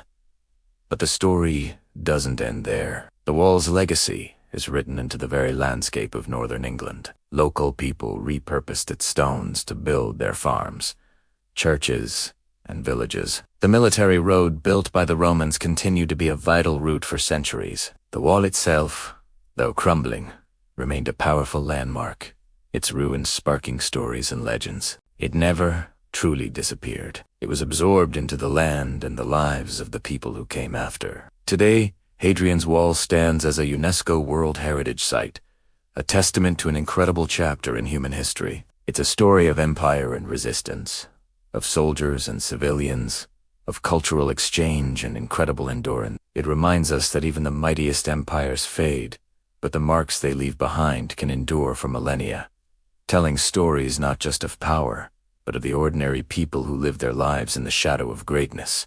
Thank you so much for joining me on this exploration of life along Hadrian's Wall. It's a place that truly captures the imagination. If you enjoyed this journey to the edge of the Roman world, please give this video a thumbs up and consider subscribing to the channel for more adventures into the past. Let me know in the comments which part of life on the wall you found most fascinating. Until next time, stay curious. Hello history lovers, and welcome back to our journey through the Roman Empire. Today, we're venturing into the mist-shrouded lands north of Hadrian's Wall, a place the Romans saw as the very edge of their world. So, grab your cloaks and sharpen your wits, because we're going beyond the wall to meet the tribes of the north. For the Romans stationed on that massive stone frontier, the world was neatly divided. On one side, there was order, law, and civilization Rome. On the other, well, that was something else entirely. It was a realm of wild forests, rugged mountains, and people they considered untamed. But who were these people? Really? Let's peel back the layers of Roman propaganda and find out. The most famous name the Romans gave to the peoples of northern Britain was the Caledonians. This wasn't a single, unified nation, but rather a confederation of various tribes who shared a similar culture and a fierce love for their independence. Think of names like the Maiatai, the Vakamagi, and the Taxeli. These weren't just faceless barbarians. They were complex societies with their own leaders, traditions, and ways of life. They lived in fortified settlements, known as hillforts, and Brock's impressive stone towers still dot the Scottish landscape today. They were skilled farmers, expert metalworkers, and formidable warriors who knew their terrain like the back of their hand. The Roman historian Tacitus gives us one of our most vivid, though heavily biased, accounts. He records a speech by a Caledonian leader named Calgacus. Before the Battle of Mongsgropia, Calgacus is portrayed as a noble warrior, rallying his people against the invaders. He famously accuses the Romans. They create a desert and call it peace. While this speech was likely a Roman invention, it reveals something crucial. Even the Romans recognized the powerful spirit of resistance among these northern tribes. They weren't just fighting for land. They were fighting for their very way of life against the relentless expansion of the empire. So, what was life actually like on this frontier? It wasn't a state of constant hell-out war. The relationship between the Romans and the northern tribes was a complex dance of conflict and cooperation. Yes, there were raids. The tribes would periodically sweep down to test the Roman defenses, looking for plunder and glory. The Roman legions, in turn, would launch punitive expeditions deep into Caledonia, trying to subdue the tribes and push the frontier further north. Emperor Septimius Severus, for instance, led a massive campaign in the early 3rd century, suffering heavy losses in the harsh Scottish Highlands. But it wasn't all swords and spears. The wall was also a permeable border, a place of exchange. Trade was a significant part of life. Archaeologists have found Roman pottery, glassware, and coins far north of the wall, discovered in the settlements of the very people the Romans called enemies. What did the Romans get in return? Probably things like cattle, hides, grain, and perhaps even slaves captured from rival tribes. There were periods of uneasy peace where treaties were made, and client chieftains were supported by Rome to keep their neighbors in line. This constant mix of raiding, trading, and diplomacy created a dynamic and ever-shifting frontier zone. More than just a physical barrier of stone and turf, the wall represented a profound psychological divide. For a Roman soldier from Spain, Gaul, or even Syria, looking out from a windswept turret on Hadrian's wall, the view to the north was a view into the unknown. It was the Barbaricum, the land of the wild. This idea was central to the Roman identity. To be Roman was to be civilized, to live within a world of written laws, cities, and order. To be a Caledonian was to be the other, free, perhaps, but also chaotic and unpredictable. This line, however, was blurrier than they might have liked to admit. Men and women from the northern tribes were recruited into the Roman army as auxiliaries, eventually earning citizenship and becoming part of the empire they once fought against. Roman culture and goods trickled north, influencing the local societies. Just as the constant threat from the north shaped Roman military strategy and the very identity of the frontier garrisons, the wall wasn't just a line separating two different peoples.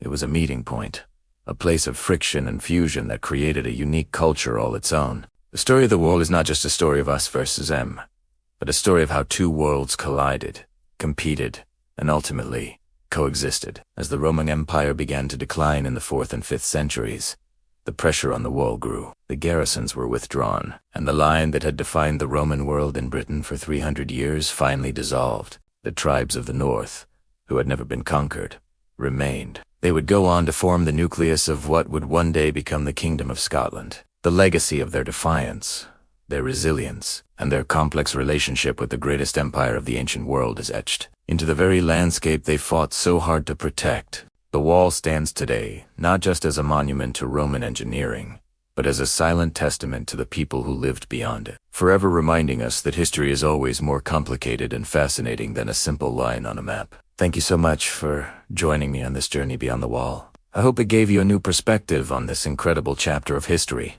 If you enjoyed this video, please give it a thumbs up. And do you not forget to subscribe and hit that notification bell so you won't miss our next adventure. Until next time, stay curious. Hello history lovers, and welcome back to our series on the Roman Empire. Today, we're marching north, to the very edge of the known world, at least as the Romans saw it. We're talking about Hadrian's Wall. Now, when you think of a giant wall, what's the first thing that comes to mind? Defense, right? Keeping people out. And while that was certainly part of its job, it's not the whole story. Not even close. Hadrian's Wall was much more than a simple stone barrier. It was a powerful statement, a message carved into the landscape of Britain. It was, in essence, one of the most ambitious propaganda projects in history. So, let's unpack this. Why build a 73-mile-long wall across the entire width of an island? The standard answer is to protect Roman Britain from the barbarian tribes to the north, the Picts and others who refused to bow to Roman rule. And yes, the wall served as a formidable military line. It controlled movement, it provided a base for patrols, and it was a clear line in the sand. But if defense was the only goal, there were cheaper and more flexible ways to do it. The Romans were masters of frontier defense, using forts, watchtowers, and mobile legions. A continuous wall was a massive, almost unprecedented undertaking. To truly understand Hadrian's Wall, we have to get inside the mind of the man who ordered it built. Emperor Hadrian, ascending to power in 117 AD. Hadrian inherited an empire that was overstretched. His predecessor, Trajan, was a conqueror, pushing the Roman borders to their absolute maximum. But this constant expansion was unsustainable. It was expensive, it spread the legions thin, and it created instability on the frontiers. Hadrian was a different kind of emperor. He was a consolidator, a pragmatist. His vision wasn't one of endless conquests, but of a stable, secure, and well-managed empire. He traveled more than any other emperor, not to conquer, but to inspect, to organize, and to strengthen the provinces. And that's where the wall comes in. It was the ultimate physical expression of Hadrian's policy. It symbolized a shift from offense to defense, from expansion to consolidation. Building this wall was Hadrian's way of saying, this far, and no further. It was a declaration that the Roman Empire had reached its natural, manageable limits. It was a tangible border, transforming a vague, shifting frontier into a permanent, undeniable reality. This wasn't a sign of weakness. It was a sign of immense confidence and control. It was the act of an emperor so powerful that he could literally reshape the geography of the world to fit his vision of order. But the message wasn't just for the leadership in Rome. It was for everyone. Think about the construction itself. This wasn't a slapdash effort. Hadrian's Wall was an engineering marvel, a testament to Roman discipline and endurance. Tens of thousands of legionaries, the professional soldiers of Rome, were put to work. For years, they quarried stone, dug ditches, and built mile castles and turrets.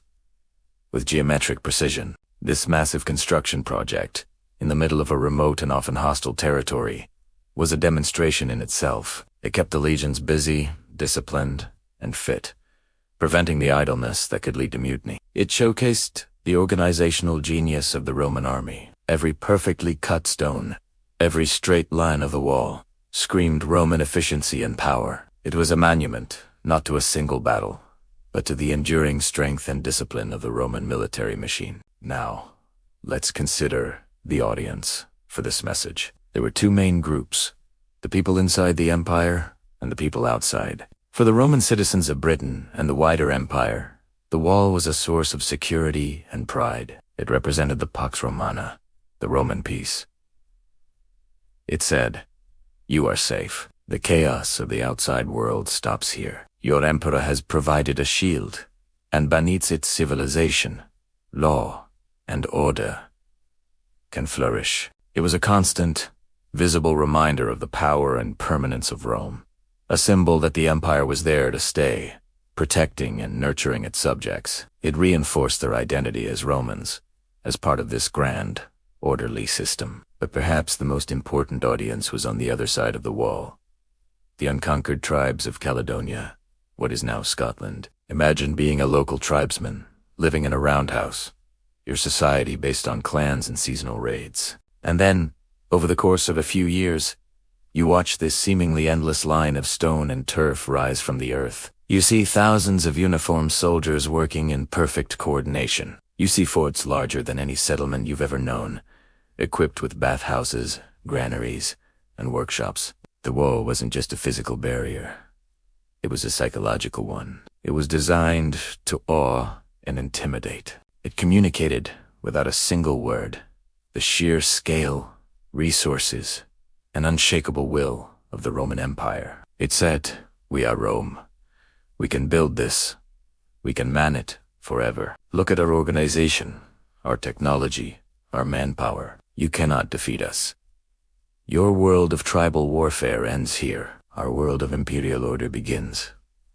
It was a tool of psychological warfare. It discouraged large-scale attacks by making them seem futile, and it controlled cross-border interaction, channeling trade and movement through official gates. This allowed the Romans to manage their barbarian neighbors, taxing them, recruiting them as auxiliaries, and playing different tribes against each other. The wall was a tool for projecting power far beyond its physical location, shaping the behavior of those who lived in its shadow. Even the architecture itself was a message. The front of the wall, facing north, was built to be impressive and imposing. The back of the wall, facing the Roman province, was more functional. The gates were grand, monumental structures, designed not just for passage but for ceremony. When a Roman official or a legionary cohort marched through one of these gates, it was a piece of theater, a performance of Roman authority. The wall was the stage, and every soldier on patrol was an actor in a grand play about the power and majesty of Rome. It wasn't just a line on a map. It was the edge of the civilized world, and its very existence was a constant broadcast of Roman superiority. So, when we look at Hadrian's Wall today, winding its way through the beautiful, rugged landscape of northern England, we should see more than just the ruins of a fortification. We should see it for what it was. A masterstroke of political communication. It was a symbol of an emperor's grand strategy, a monument to the discipline of his legions, and a powerful piece of propaganda designed to shape the minds of friends and foes alike. It was a message of order, control, and absolute power, written in stone across the face of a continent, a wall that spoke volumes, telling the story of Rome's vision for itself and for the world. Thank you so much for joining me on this journey to the edge of the Roman Empire. I hope you found this perspective on Hadrian's Wall as fascinating as I do. If you enjoyed this video, please give it a thumbs up. And don't forget to subscribe and hit that notification bell so you won't miss our next chapter in history. We love hearing from you, so please drop your thoughts and questions in the comments below. Until next time, stay curious. Welcome back to our journey through Roman history. Today, we're re-exploring the legacy of an emperor who was as much an artist as he was a ruler. Hadrian, the builder emperor. While many emperors left their mark through conquests, Hadrian chose to build, to create, and to beautify an empire that was already vast. He wasn't just commissioning projects. He was a passionate architect himself, with a vision that would forever change the face of Rome and its provinces. Hadrian's travels took him to every corner of his empire, from the misty frontiers of Britain to the sun-drenched shores of Egypt.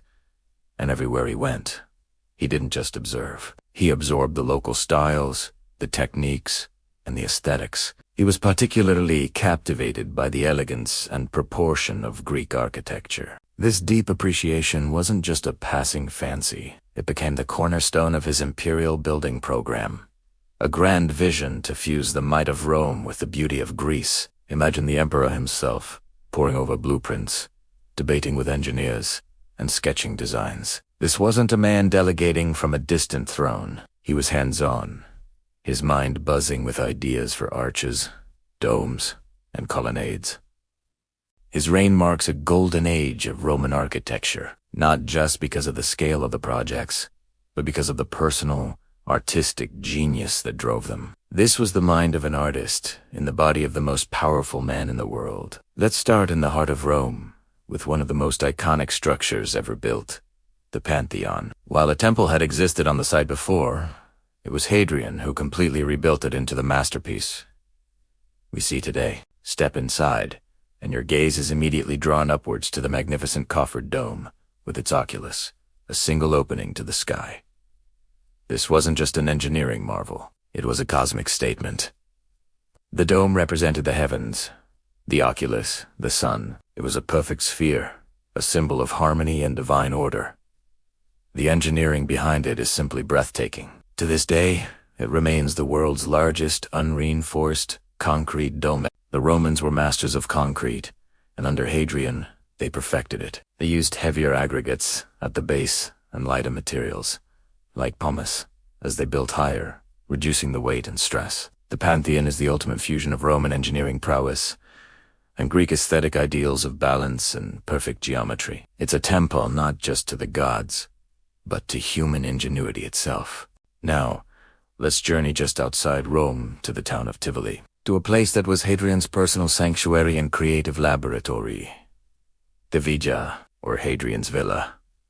This wasn't just a house. It was a sprawling complex of over 30 buildings, spread across an area larger than the city of Pompeii. It was Hadrian's retreat from the politics of the capital, a place where he could indulge his passion for art and architecture without constraint. The villa is a microcosm of the Roman Empire. As you walk through its ruins, you're transported across the provinces. There's the Canopus, a long, reflecting pool, framed by columns and statues, meant to evoke the famous canal in Egypt. There's the Paseo, a massive portico inspired by the Stoa Poikal in Athens.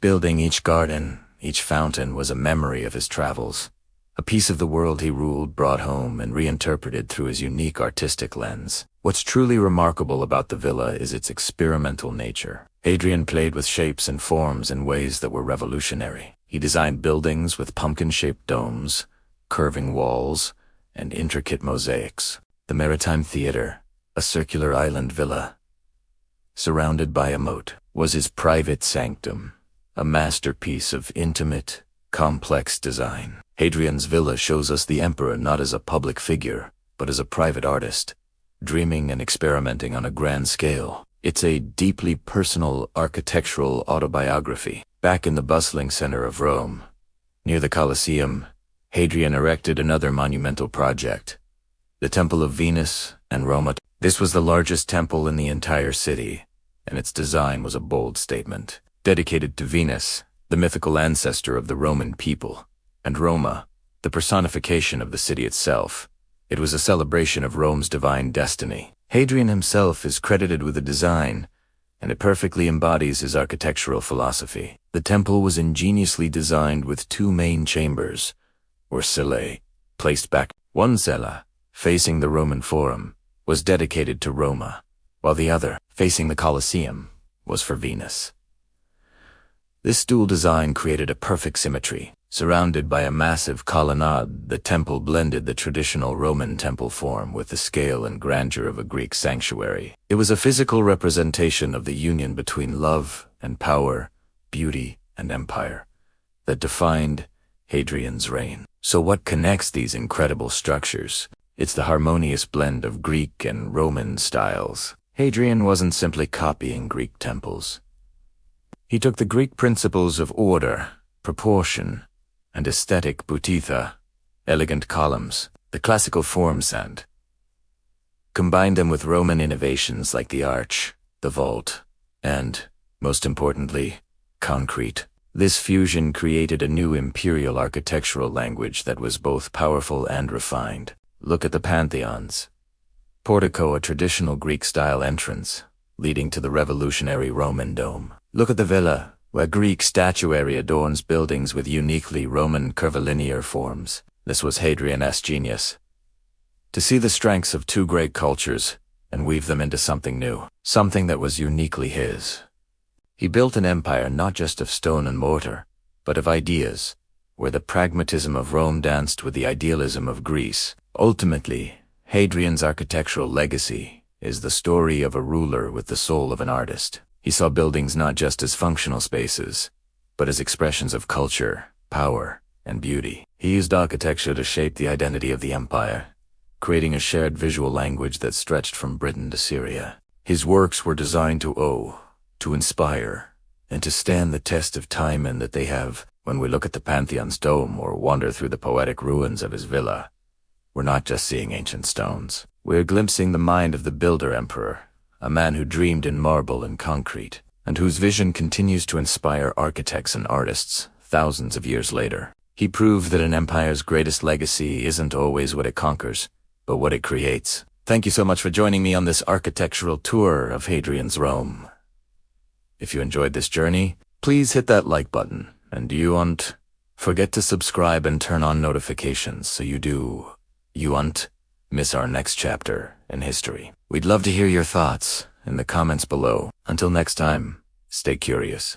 Welcome back to our journey through the annals of Roman history. Today, we delve into chapter 14, the Greek soul of Hadrian. While he was a Roman emperor to his very core, Hadrian's heart and mind were profoundly captivated by the culture of Greece. It was a love affair that would not only define his reign, but also reshape the cultural landscape of the entire Roman Empire. From his youth, Hadrian was so immersed in Greek literature that he earned the nickname Graeculus Asterisk, or Little Greek. This wasn't a fleeting interest. It was a deep-seated passion. He saw in Greece the zenith of intellectual and artistic achievement. He read the philosophers, from Plato to the Stoics, not as ancient texts, but as living guides to wisdom and governance. He admired the soaring tragedies of Sophocles and the epic poems of Homer, recognizing in them the universal truths of the human condition. This wasn't just about appreciation, it was about aspiration. Hadrian wanted to embody the classical Greek ideal of the well-rounded man. A warrior, a statesman, an artist, and a philosopher. This deep love for all things Greek wasn't just a personal hobby. It became a cornerstone of his imperial policy. And nowhere was this more visible than in Athens, the very heart of the culture he so admired. For Hadrian, Athens wasn't a conquered city. It was a sacred site, a wellspring of civilization that needed to be nurtured and restored to its former glory. He poured immense resources into the city, becoming its greatest benefactor since one of his most magnificent projects was the completion of the Temple of Olympian Zeus, the Olympian. This colossal temple had been started centuries earlier, but had lain unfinished for over 600 years. It was a monumental undertaking, a symbol of neglect. Hadrian saw it through to completion, dedicating it in grand fashion. Imagine the scene. A temple with over 100 massive Corinthian columns, one of the largest ever built in the ancient world, finally standing complete. Inside, he placed a giant gold and ivory statue of Zeus, and right next to it, a statue of himself, linking the power of Rome with the divine wisdom of Greece. It was a powerful statement. Rome was not just a conqueror, but the preserver and perfecter of Hellenic culture. But Hadrian's vision for Athens went beyond just religious monuments. He understood that the soul of Greece was also in its intellectual life. So, he commissioned the construction of the Library of Hadrian. This wasn't just a place to store scrolls. It was a grand cultural complex, a Roman forum in the heart of Athens. It featured a vast courtyard surrounded by 100 columns, a central pool, and lush gardens. There were reading rooms, lecture halls, and spaces for scholars to gather and debate. It was a university, a library, and a public square, all in one vibrant center designed to reignite the intellectual fire of Athens. By building this, Hadrian was investing in the future of the Greek mind, ensuring its legacy would continue to illuminate the world. Hadrian's patronage transformed the face of Athens, but his mission was much broader. He sought to promote Greek culture, or Hellenism, across the entire expanse of the Roman Empire. How did he do this? Firstly, through his extensive travels. As he journeyed from Britain to Egypt, he founded new cities and revitalized old ones, often modeling them on Greek urban principles. Cities like Antinopolis in Egypt were founded as Greek Peleus*, with gymnasia, theaters, and temples dedicated to Greek deities. He also elevated the status of Greek intellectuals, poets, and artists. He surrounded himself with them, making his court a hub of Hellenic thought. By patronizing these figures, he sent a clear message to the Roman elite. Greek culture was the benchmark of sophistication and education. To be a truly cultivated Roman under Hadrian meant being fluent in Greek language, literature, and philosophy. This sparked a Hellenic Renaissance. Wealthy Romans began collecting Greek art more fervently. Sons of centaurs were sent to Athens for their education, and the Greek language became even more established as the lingua franca of the eastern half of the empire. This fusion of cultures had a profound effect. It wasn't about replacing Roman identity with Greek, but about enriching it. Hadrian created a Greco-Roman world where the administrative and military might of Rome was fused with the intellectual and artistic soul of Greece. This synthesis would become the defining characteristic of the High Empire and would leave a lasting legacy on Western civilization. All of this leads us to a fascinating and crucial aspect of Hadrian's rule: his embodiment of the philosophy. This idea, famously put forth by Plato in his Republic, describes the ideal ruler, one whose wisdom and philosophical understanding guide their governance, ensuring justice and prosperity for their people. Many emperors had paid lip service to philosophy, but Hadrian lived it. His governance was marked by a stoic sense of duty and a rational approach to problem-solving. His legal reforms, his focus on strengthening the empire's borders rather than endless expansion, and his dedication to public works all reflect a deeply considered, philosophical approach to leadership. He wasn't just issuing edicts from a distant palace. He was constantly on the move, observing, learning, and applying his principles directly. He engaged in debates with philosophers, not as their superior, but as an equal seeker of truth. He saw himself not as a master of the world, but as its first servant, responsible for its well-being. This image of the emperor as a philosopher was a powerful tool of statecraft. It projected an aura of wisdom, moderation, and justice. It suggested that the immense power of the Roman emperor was wielded not by a tyrant's whim, but by a thoughtful, enlightened mind. Hadrian, the little Greek, had successfully merged the might of Caesar with the wisdom of Socrates, coming closer than perhaps any other ruler to Plato's ideal. He proved that the soul of an empire could be as important as its armies, and that, in the fusion of Greek intellect and Roman power, a golden age could be forged. Hadrian's reign demonstrates a profound truth: that empires are built not just with swords and stone, but with ideas and art. His love for Greece was not a mere affectation. It was the guiding principle of a visionary leader who sought to create a more cultivated, stable, and intellectually vibrant world. Thank you so much for joining me on this exploration of Hadrian's Greek soul.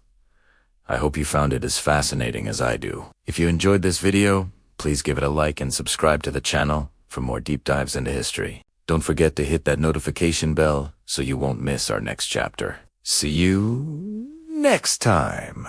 Hello and welcome back to our journey through Roman history. Today, we're delving into one of the most personal and poignant stories of the entire Roman Empire. A tale of love, loss, and legacy that reveals the human heart of a powerful emperor. We're talking about Hadrian and his beloved companion, Antinous. Hadrian, one of the famed 5 good emperors, was a ruler known for his travels, his architectural ambitions like Hadrian's Wall, and his administrative reforms. He was a complex figure, military man, a philosopher, an architect. But behind the public persona of the emperor was a man capable of profound affection, and the object of that affection was a young Greek man named Antinous. Was from Bithynia, a province in modern-day Turkey. He entered Hadrian's circle around the year 123 AD, and by 128, he was the emperor's constant companion. It's clear from every available source that Hadrian was utterly captivated by him. We can imagine them together,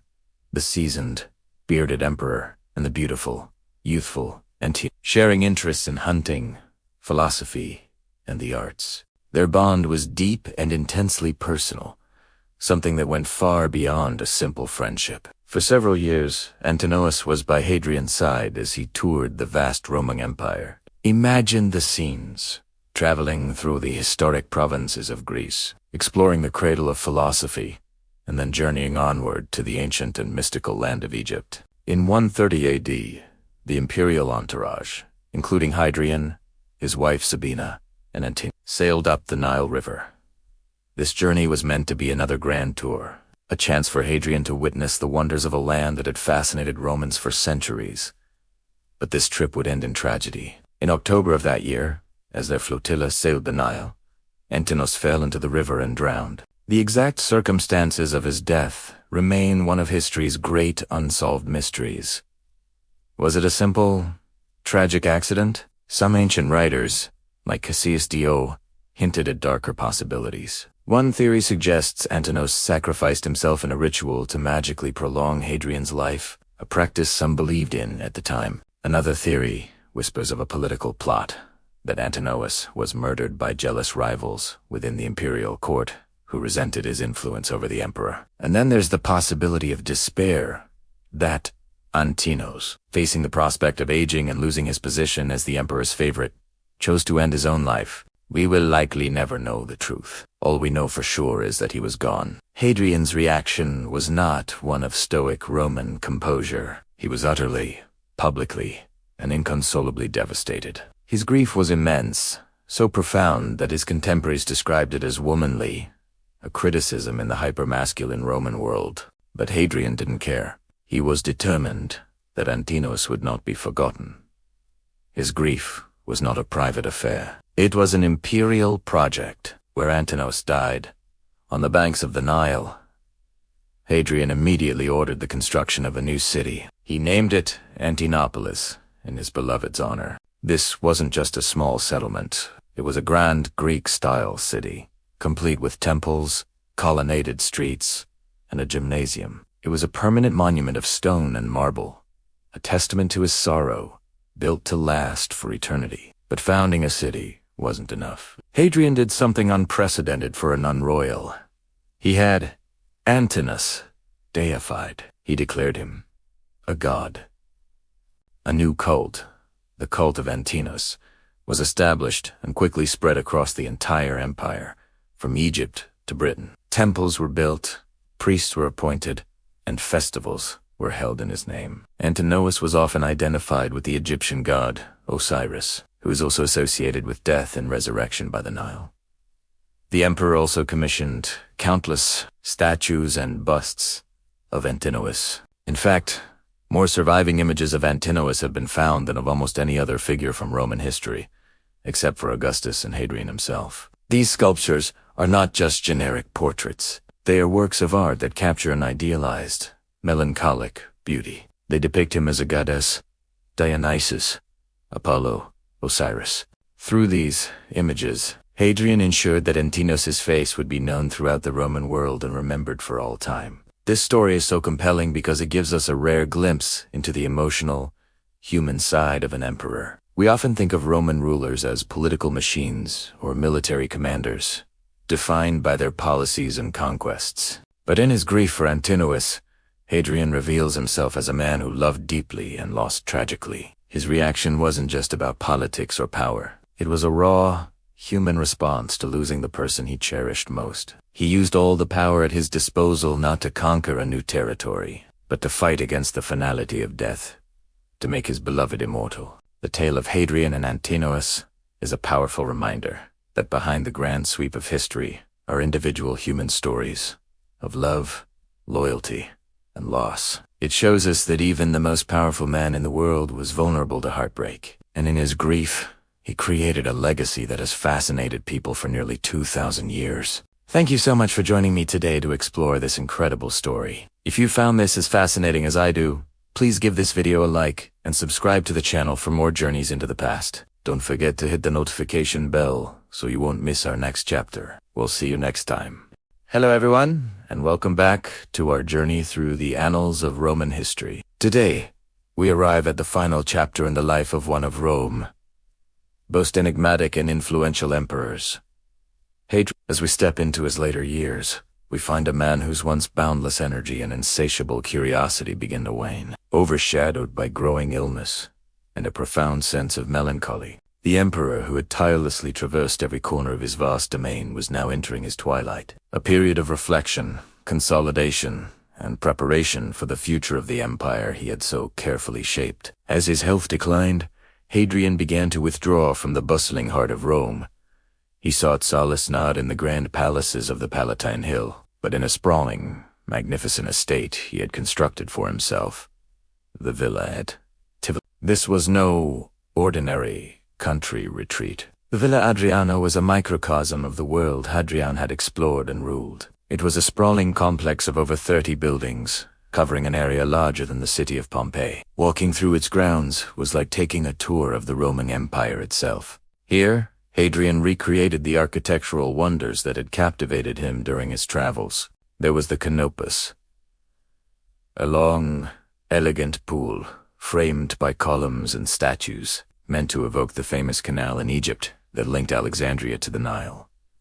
He built a replica of the Academy of Athens, a place for philosophical contemplation. He constructed theaters, libraries, thermal baths, and temples, each structure a memory, a symbol of a province he had visited, a culture he had admired. The villa was filled with art from Greece and Egypt, a testament to his deep love for Hellenistic culture. It was his personal museum, his sanctuary, and ultimately, the magnificent stage for his final years. But this retreat to Tivoli was not an abdication of his duties. Even as his body weakened, Hadrian's mind remained as sharp as ever. His later years were marked by significant administrative reforms that would have a lasting impact on the Roman state. He had always been a micromanager, and now he turned his meticulous attention to the very machinery of government. He formalized the imperial civil service, creating a structured bureaucracy with clear career paths for equestrians, the class of Roman knights. This professionalized the administration, making it more efficient and less reliant on the whims of individual emperors or the influence of imperial freedmen. He also continued his legal reforms, famously commissioning the jurist Salvius Julianus to compile the praetor's edict into a single, permanent document. This brought a new level of certainty and consistency to Roman law, a legacy that would echo for centuries. However, the most pressing issue that occupied Hadrian's mind was the question of succession. Having no biological children, the stability of the empire after his death depended entirely on his choice of heir. This became a source of great anxiety and political drama. His first choice was Lucius Sianius Commodus, a handsome and charismatic aristocrat whom Hadrian adopted in 136 AD, renaming him Lucius Aelius Caesar. Aelius was given significant responsibilities, but he was plagued by poor health. The hopes Hadrian had placed in him were tragically cut short when Aelius died suddenly on the first day of 138 AD, just before he was to deliver a major public address. This devastating loss forced the ailing Hadrian to make another choice, and quickly. This time, he looked not for charisma or military prowess, but for stability, integrity, and a steady hand. His gaze fell upon a well-respected 51-year-old senator named Titus Aurelius Fulvus Boionius Aulus Antoninus. He was known for his mild temperament, his sense of duty, and his impeccable character. In February 138 AD, just a few weeks after Aelius's death, Hadrian formally adopted him. But Hadrian, ever the long-term planner, added a crucial condition. Antoninus, in turn, was required to adopt two young men, the 17-year-old Marcus Annius, who we know today as Marcus Aurelius, and the 7-year-old son of the deceased Lucius Aelius. This was Hadrian's master. He wasn't just choosing a successor, he was establishing a dynasty of competence, securing the leadership of the Roman Empire for the next 2 generations. By choosing Antinous, a mature and respected figure, he ensured a smooth and peaceful transition of power, and by mandating the adoption of Marcus Aurelius, he was grooming a philosopher king for the future. It was a brilliant move that guaranteed decades of stability and prosperity, a period that would later be remembered as the zenith of the Pax Romana. This carefully orchestrated plan was perhaps his greatest gift to Rome. With the future of the empire secured, Hadrian's health continued to deteriorate rapidly. He was suffering from what was likely congestive heart failure, which left him in excruciating pain. His final months were filled with agony, and ancient sources say he even begged his servants and doctors to help him end his life. He became increasingly irritable and paranoid, even ordering the execution of several individuals he suspected of plotting against him. The man who had ruled with such foresight and reason was now at the mercy of his own failing body. On July 10th, 138 AD, at his villa in Baiae on the coast, Emperor Hadrian died at the age of 62. His designated heir, Antoninus, was by his side. Initially, the Senate, which had often clashed with Hadrian and resented his autocratic style, was reluctant to grant him the customary deification, but Antoninus firmly insisted, arguing and negotiating until he secured the honor for his adoptive father. It was this act of loyalty and filial duty that earned him the title he is known by today. Antoninus Hadrian was laid to rest in the colossal mausoleum he had built for himself and his successors. On the banks of the Tiber River in Rome, structure we now know as the Castel San. His reign had been one of profound transformation. He had consolidated the empire's borders, reformed its laws and administration, and adorned its cities with magnificent architecture. He was a complex figure, a poet, an architect, a soldier, and a brilliant but sometimes ruthless administrator. His legacy was not one of conquests, but of consolidation, culture, and peace. By securing the succession with Antinous Pius and Marcus Aurelius, he ensured that his vision for a stable, prosperous, and well-governed Roman world would endure long after he was gone, marking the true golden age of the Roman Empire. Thank you so much for joining me on this deep dive into the final years of Emperor Hadrian. His life is a powerful reminder that even the greatest leaders must confront their own mortality and plan for a future they will not see. If you enjoyed this video and want to continue exploring the fascinating stories of history, please consider liking this video, subscribing to our channel, and hitting that notification bell so you don't miss our next episode. We'll see you next time. Hello, and welcome back to our journey through the life of Emperor Hadrian. Today, we arrive at the final chapter, a poignant and deeply human conclusion to the story of one of Rome's most complex and brilliant rulers. This isn't just about the end of a reign. It's about the final reflections of a philosopher-emperor, a man who built an empire but now had to face his own mortality. As the years advanced, Hadrian, the relentless traveler and builder, found his body failing him. After nearly 21 years on the throne, the man who had reshaped the Roman world was consumed by a long and painful illness. Historians believe it was likely a form of congestive heart failure, which left him struggling for breath and in constant discomfort. This prolonged suffering profoundly shaped his final years, turning his sharp, inquisitive mind inward to contemplate the nature of life,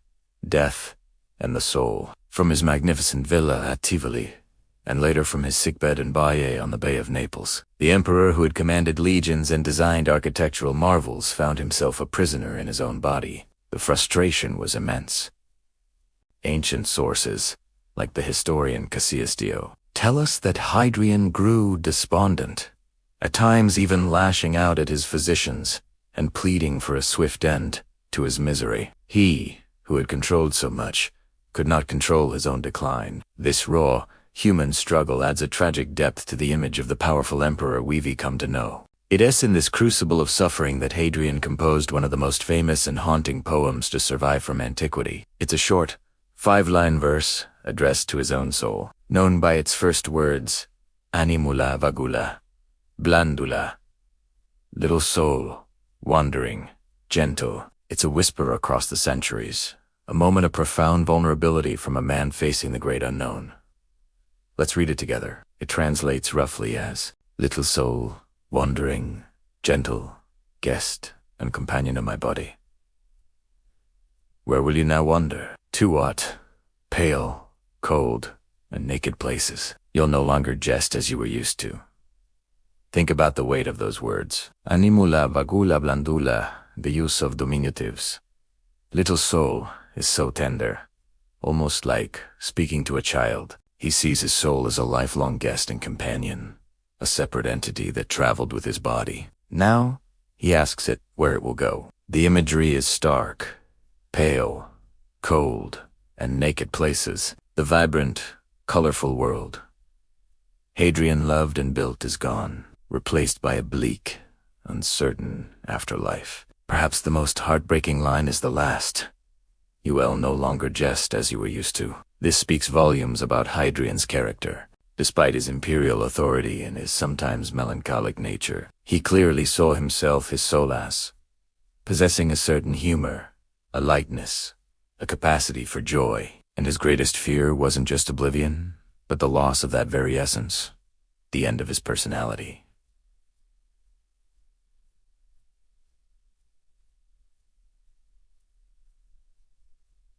The poem isn't a grand philosophical statement. It's a deeply personal, intimate farewell to himself. It has captivated poets and thinkers for millennia, from Alexander Pope to T.S. Eliot, because it touches a universal fear with such delicate, simple language. As his health continued to deteriorate in the year 138 CE, Hadrian made his final arrangements. He had already secured the future of the empire by adopting Antoninus Pius, with the condition that Antoninus would, in turn, adopt the young Marcus Aurelius and Lucius Verus. This masterstroke of succession planning ensured peace and stability for decades to come, creating the golden age of the 5 good emperors.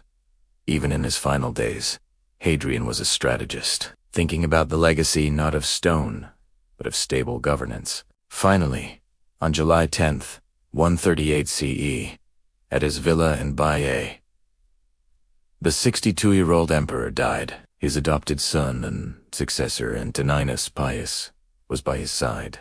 But Hadrian's final journey was not yet complete. He had one last monumental project waiting for him. His body was transported to Rome. But Hadrian wasn't to be buried in the traditional mausoleum of Augustus, where previous emperors lay. No, Hadrian had built his own. Across the Tiber River, connected to the city by the magnificent Pons Aurelius. The Bridge of Angels as we know it, today stood as Grand Mausoleum. It was a colossal cylindrical structure, far larger than Augustus's tomb, originally clad in brilliant white marble and topped with a garden of cypress trees, and a massive bronze statue of the emperor driving a 4-horse chariot. A quadriga. It was designed not just as a tomb, but as a statement of final, defiant piece of architecture meant to rival the monuments of the past and secure his place in the skyline of Rome forever. Initially, the Senate, which had often clashed with Hadrian, was reluctant to grant him the divine honors typically bestowed upon deceased emperors. It was Antoninus Pius who insisted, earning his title Pius in part for his fierce loyalty to his adoptive father's memory. He argued passionately, defended Hadrian's reign, and eventually persuaded the Senate to deify him. And so, the ashes of the god Hadrian were placed in the heart of his mighty tomb. And what a legacy that tomb has had. Over the centuries, it transformed. It became a fortress for popes, a prison, a barracks, and finally, the museum we know. Today, Castel Sant'Angelo, the castle of the Holy Angel. It stands as perhaps the most enduring physical symbol of Hadrian's presence. Every tourist who crosses that bridge and looks up at the fortress is looking at the final resting place of the philosopher-emperor. So, how do we sum up the end of Hadrian? It was a powerful counterpoint to his life. The man who traveled the world died in a single room. The builder of walls faced the ultimate, insurmountable barrier of death. The intellectual who sought knowledge had to confront the one thing he could never know for sure. His death was not just the end of a man, but the culmination of a life lived with intense intellectual and artistic passion. He left behind a secure empire, architectural wonders from Britain to Turkey, and a haunting little poem that reminds us that even the most powerful rulers are, in the end, just like us. A soul, a guest in a body, wondering where it will go next. Thank you so much for joining me on this deep dive into the final days of Emperor Hadrian. His story is a powerful reminder of the human condition, even at the highest levels of power. If you enjoyed this video and want to continue exploring the fascinating stories of history, please hit that like button, subscribe to the channel, and ring the bell so you don't miss our next episode. We'd love to have you with us. Thanks for watching. Welcome back to our journey through time along Hadrian's Wall. In this final chapter, we're exploring the incredible legacy of this monumental structure. What happened after the Romans left? How did this massive stone barrier survive through the centuries to become the icon we know today? Let's find out. The story of Hadrian's Wall didn't end with the fall of Roman Britain. For centuries after the last legions departed around 410 AD, the wall remained a dominant feature of the landscape. It wasn't just a forgotten ruin. It was a resource, a boundary, and a source of inspiration. Even before the final Roman withdrawal, the wall saw significant changes. Emperors, after Hadrian, like Septimius Severus, in the early 3rd century, launched major campaigns in northern Britain and invested heavily in repairing and strengthening the frontier. Severus, in fact, based himself in York and personally oversaw military operations, leading to a period of intense activity and reconstruction along the wall. This shows that the wall wasn't a static defense, but an evolving military zone, adapted by successive rulers to meet new challenges. These later modifications are part of the wall's complex story, a testament to its enduring strategic importance right up to the very end of Roman rule. After the Romans were gone, the local British population didn't just abandon the wall. In some areas, communities continued to live in and around the forts. Life went on. The wall became a part of the local fabric, its stones repurposed for new buildings, from farmhouses and churches to castles. Think of it as the ultimate recycling project. This stone robbing might sound destructive, but it's actually a key part of the wall's story, embedding its physical substance into the very soul of the northern English landscape. You can literally find Roman stones in medieval churches and farm walls hundreds of years later, a tangible link to the past. The wall also lived on in the imagination. It was too vast, too impressive to be forgotten. Early historians and chroniclers, like the Venerable Bede, writing in the 8th century, marveled at its scale, correctly attributing it to the Romans. But for many, it became a work of myth and legend, a barrier built by giants or wizards. It marked a psychological boundary as much as a physical one, separating the civilized South from the wild, untamed North. This perception endured for centuries, shaping the identity of the borderland. As we move into the medieval period, the wall took on new strategic roles. During the constant wars between England and Scotland, the line of the wall often served as a natural defensive position. The stone was quarried for castles like Thirlwall and fortifications in Carlisle. The Roman military road running alongside it, the Stanigate, remained a vital artery for moving troops and supplies. So, while its original purpose had faded, its military utility was rediscovered time and again. The modern era brought a new kind of appreciation for Hadrian's Wall. The 18th and 19th centuries saw the rise of antiquarianism, a fascination with the past. Scholars and wealthy landowners began to study the wall not as a quarry, but as a historical treasure. The first real archaeological investigations began. One of the most important figures was John Clayton, a 19th century lawyer who bought up large sections of land along the walls specifically to protect them. He excavated forts like Chesters and Housesteads, preserving them for future generations.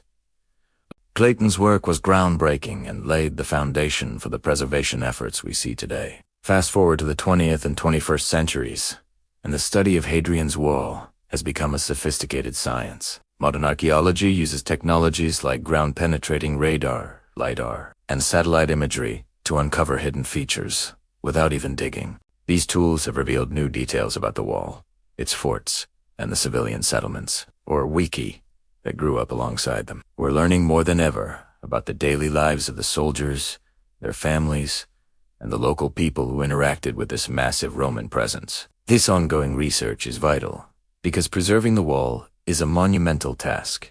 It stretches for 73 miles across the country, exposed to the harsh northern weather, erosion, and the pressure of millions of visitors each year. Organizations like English Heritage and the National Trust work tirelessly to manage and conserve this incredible monument. In 1987, their efforts were recognized on a global scale when Hadrian's Wall was designated a UNESCO World Heritage Site, placing it alongside wonders like the pyramids of Giza and the Great Wall of China. Today, the wall is more than just an archaeological site. It's a living part of the landscape. The Hadrian's Wall path, a long-distance footpath that follows its entire length, allows people from all over the world to walk in the footsteps of Roman soldiers. As you trek across the stunning, wind-swept countryside, you can touch the stones they laid, stand on the ramparts where they stood guard, and gaze out at the same dramatic vistas. It's a powerful, almost spiritual experience. You feel the weight of 2,000 years of history under your feet. The wall is a testament to the ambition of an empire, the resilience of the people who lived in its shadow, and our shared human desire to leave a mark on the world. It's a symbol of boundaries, but also of connecting the past to the present, and connecting all of us to this incredible story. From its conception by an emperor to its life as a medieval quarry, a subject of legend, and now a cherished world treasure, Hadrian's Wall has endured. Its legacy is written in stone across the hills of northern England, a silent, powerful reminder of the Roman world and its lasting impact on our own. Thank you so much for joining me on this incredible journey along Hadrian's Wall.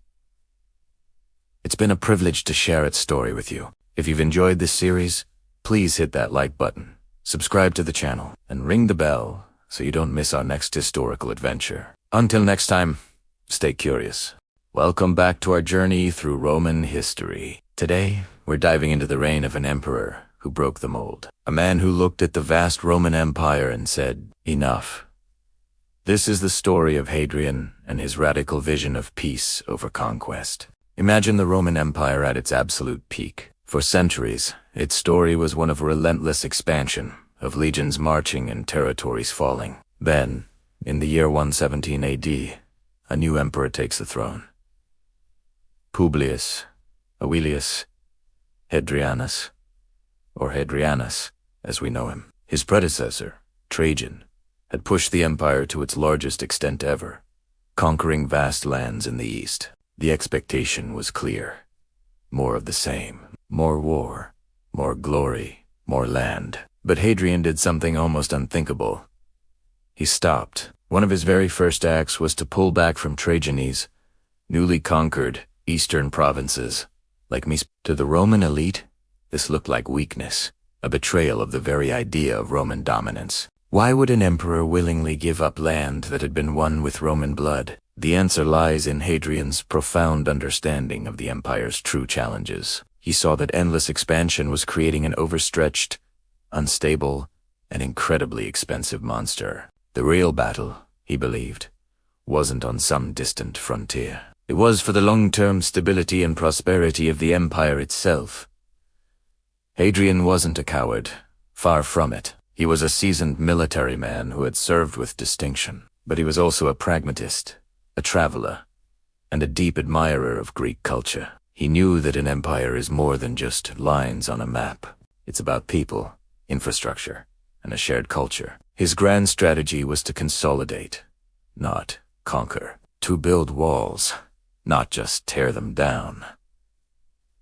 And build he did. The most famous example, of course, is Hadrian's Wall in northern Britain. It wasn't just a barrier, it was a statement. It marked the northernmost limit of the Roman world, a clear declaration that said, this far and no further. But this was just one piece of a massive empire-wide project. Hadrian spent more than half of his 21-year reign traveling, an unprecedented amount for a Roman emperor. He wasn't on a luxury tour, he was on a mission. He visited nearly every province, from the dusty plains of North Africa to the lush forests of Gaul. Everywhere he went, he was inspecting troops, shoring up defenses, and commissioning incredible building projects. He founded new cities, often named Hadrianopolis, and poured money into restoring old ones. He built aqueducts, temples, bathhouses, and roads. His goal was to make every corner of the empire feel truly Roman, to strengthen the provincial economies and foster a sense of shared identity.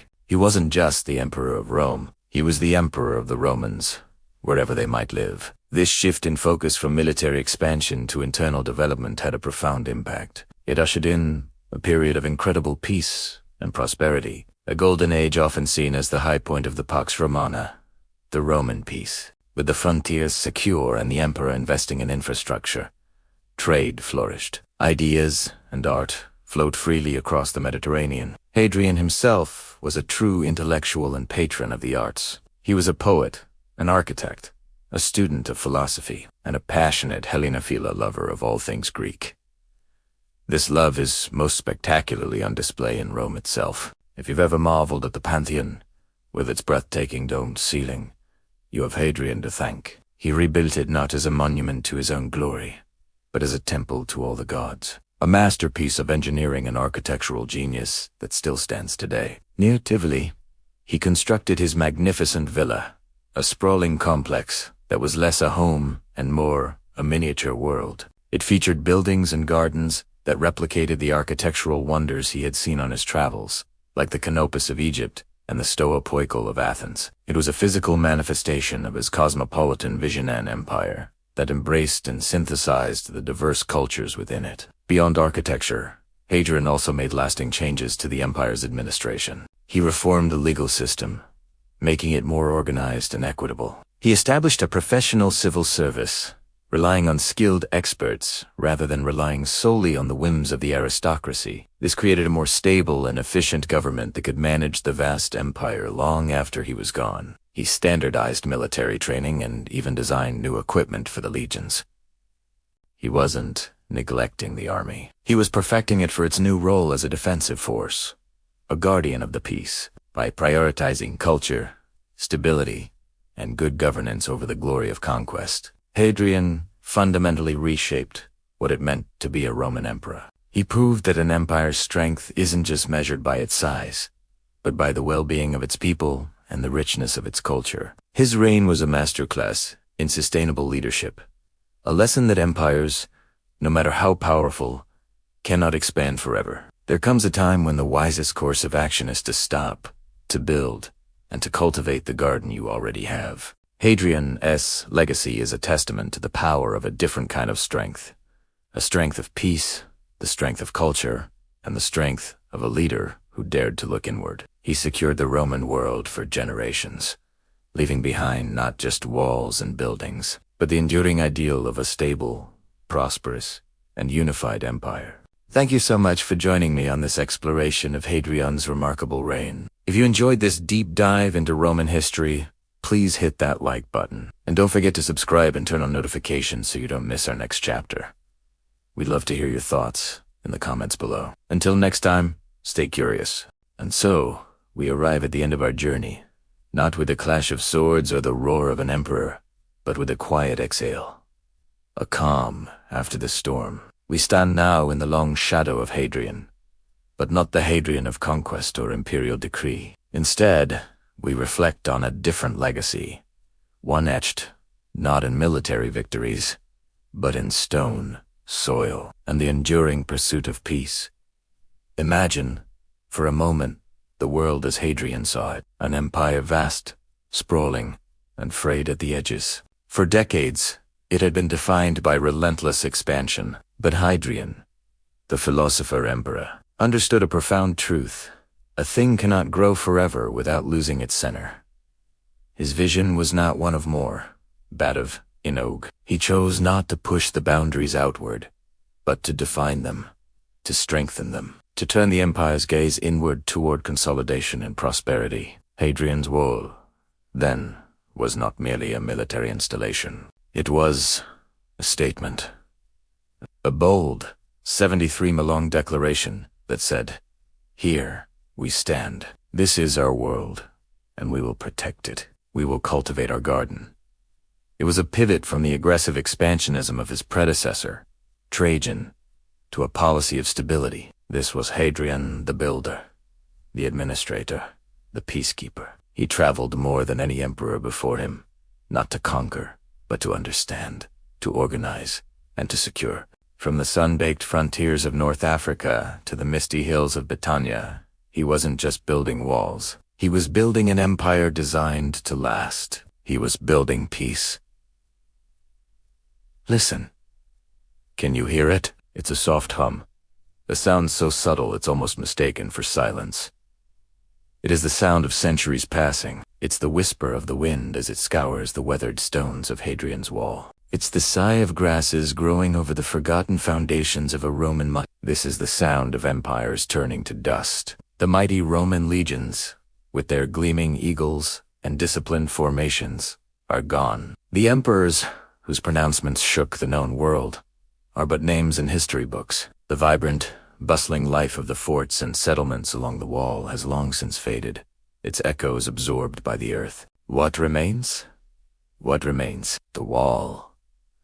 Battered, broken in places, yet stubbornly, beautifully, it endures. It has watched the rise and fall of kingdoms, the changing of languages, the shifting of beliefs. It has stood sentinel as the world it was built to define dissolved and was reborn into something entirely new. The stones themselves seem to hold this memory. If you place your hand on their cool, rough surface, you can almost feel the vibrations of 2,000 years. The tramp of Roman sandals, the chatter of merchants from Gaul, the distant call of a Pictish horn. These walls have seen it all, and their silent endurance is a testament to something more profound than imperial power. It speaks to the slow, relentless rhythm of time itself, a force that weathers all things, leaving only the most elemental truths behind. The soft hum of centuries is a lullaby for empires, and a reminder that even the greatest of human ambitions are ultimately fleeting whispers in the grand, silent expanse of history. As we walk along its length, the wall transforms before our very eyes. It ceases to be just a line of stone and turf snaking across the rugged landscape. It becomes a powerful metaphor, a symbol for the very concept of boundaries. In its most literal sense, it was a physical boundary, a line drawn on the earth to separate the Roman world from the barbarian lands beyond. It was a border control, a customs checkpoint, a defensive line. It defined who was in and who was out, what was Roman and what was other. It was a clear, unambiguous statement of territory and control, a physical manifestation of the empire's limits. But the wall's meaning deepens as we look closer. It becomes a metaphor for the boundaries we draw in our own lives. Think of the personal boundaries we set to protect our well-being, to define our sense of self. Like the wall, these boundaries are not always about aggression or exclusion. Often, they are about creating a safe space within which we can grow, thrive, and understand who we are. They give us structure and security. They allow us to know where we end and where another person begins. This is a healthy, necessary part of the human experience. Yet, the wall also teaches us about the limitations of boundaries. For all its might, it could not stop the flow of ideas, the exchange of goods, or the eventual cultural shifts that would transform the empire from within. It reminds us that some boundaries are porous, and that complete isolation is an illusion. It challenges us to consider which walls we build in our own lives are necessary for our protection, and which are simply barriers to connection and understanding. Are our walls keeping us safe, or are they keeping us prisoners? And then there is the spiritual dimension. The wall can be seen as the line between the known and the unknown, the civilized and the wild, the ordered world of human endeavor and the untamed mystery of nature and the cosmos. To stand on the wall is to stand on the precipice of your own understanding, looking out into the vast expanse of what you do not know. It is a place for introspection, a boundary between our conscious mind and the deeper, untamed wilderness of our own soul. It is a call to explore not just the world outside, but the world within, to understand the frontiers of our own spirit. The wall, in its silent, stony wisdom, asks us to reflect on all the lines we draw, both on the map and in our hearts. And so, our journey concludes. The great narrative of empire, of battles and legacies, quiets down to a whisper. The grand story of Rome gives way to something more intimate, more personal. Here, in the hush of the rolling hills, we are invited to simply be. Feel the cool evening air settle over the land. Watch as the fading light catches the gray-green lichen on a 2,000-year-old stone, painting it with a soft, ephemeral glow. This is not a place for loud pronouncements, but for quiet contemplation. Let the gentle endurance of this ancient structure seep into your bones. The wall has stood through countless storms, both literal and metaphorical. It has been battered by wind and rain, by the tides of history, and by the slow, inexorable march of time. And yet, it remains. Its strength is not in its pristine perfection, but in its persistence. It teaches a lesson in resilience, in the quiet power of simply continuing to be. Here, we can let go of the urgency of our own lives. The deadlines, the worries, the endless striving, they all seem small in the face of such ancient patience. The wall doesn't hurry, it simply is. It invites us to do the same, to find a comfortable spot on the soft turf, to lean back against the solid, reassuring presence of history, and to rest. Let the silence be your guide. Listen to the story. The stones tell a story, not of emperors, but of endurance. A story of quiet strength that outlasts the noise of conquest and the pomp of power. Let this calm settle over you, a peace as deep and as lasting as the landscape itself. Rest now, here with the quiet endurance of stone and history. Rest with the calm after the storm. Thank you so much for joining me on this journey through time. If you've enjoyed this exploration, please consider liking this video and subscribing to the channel for more stories etched in history. Your support makes all of this possible. Until next time, travel well and wonder often.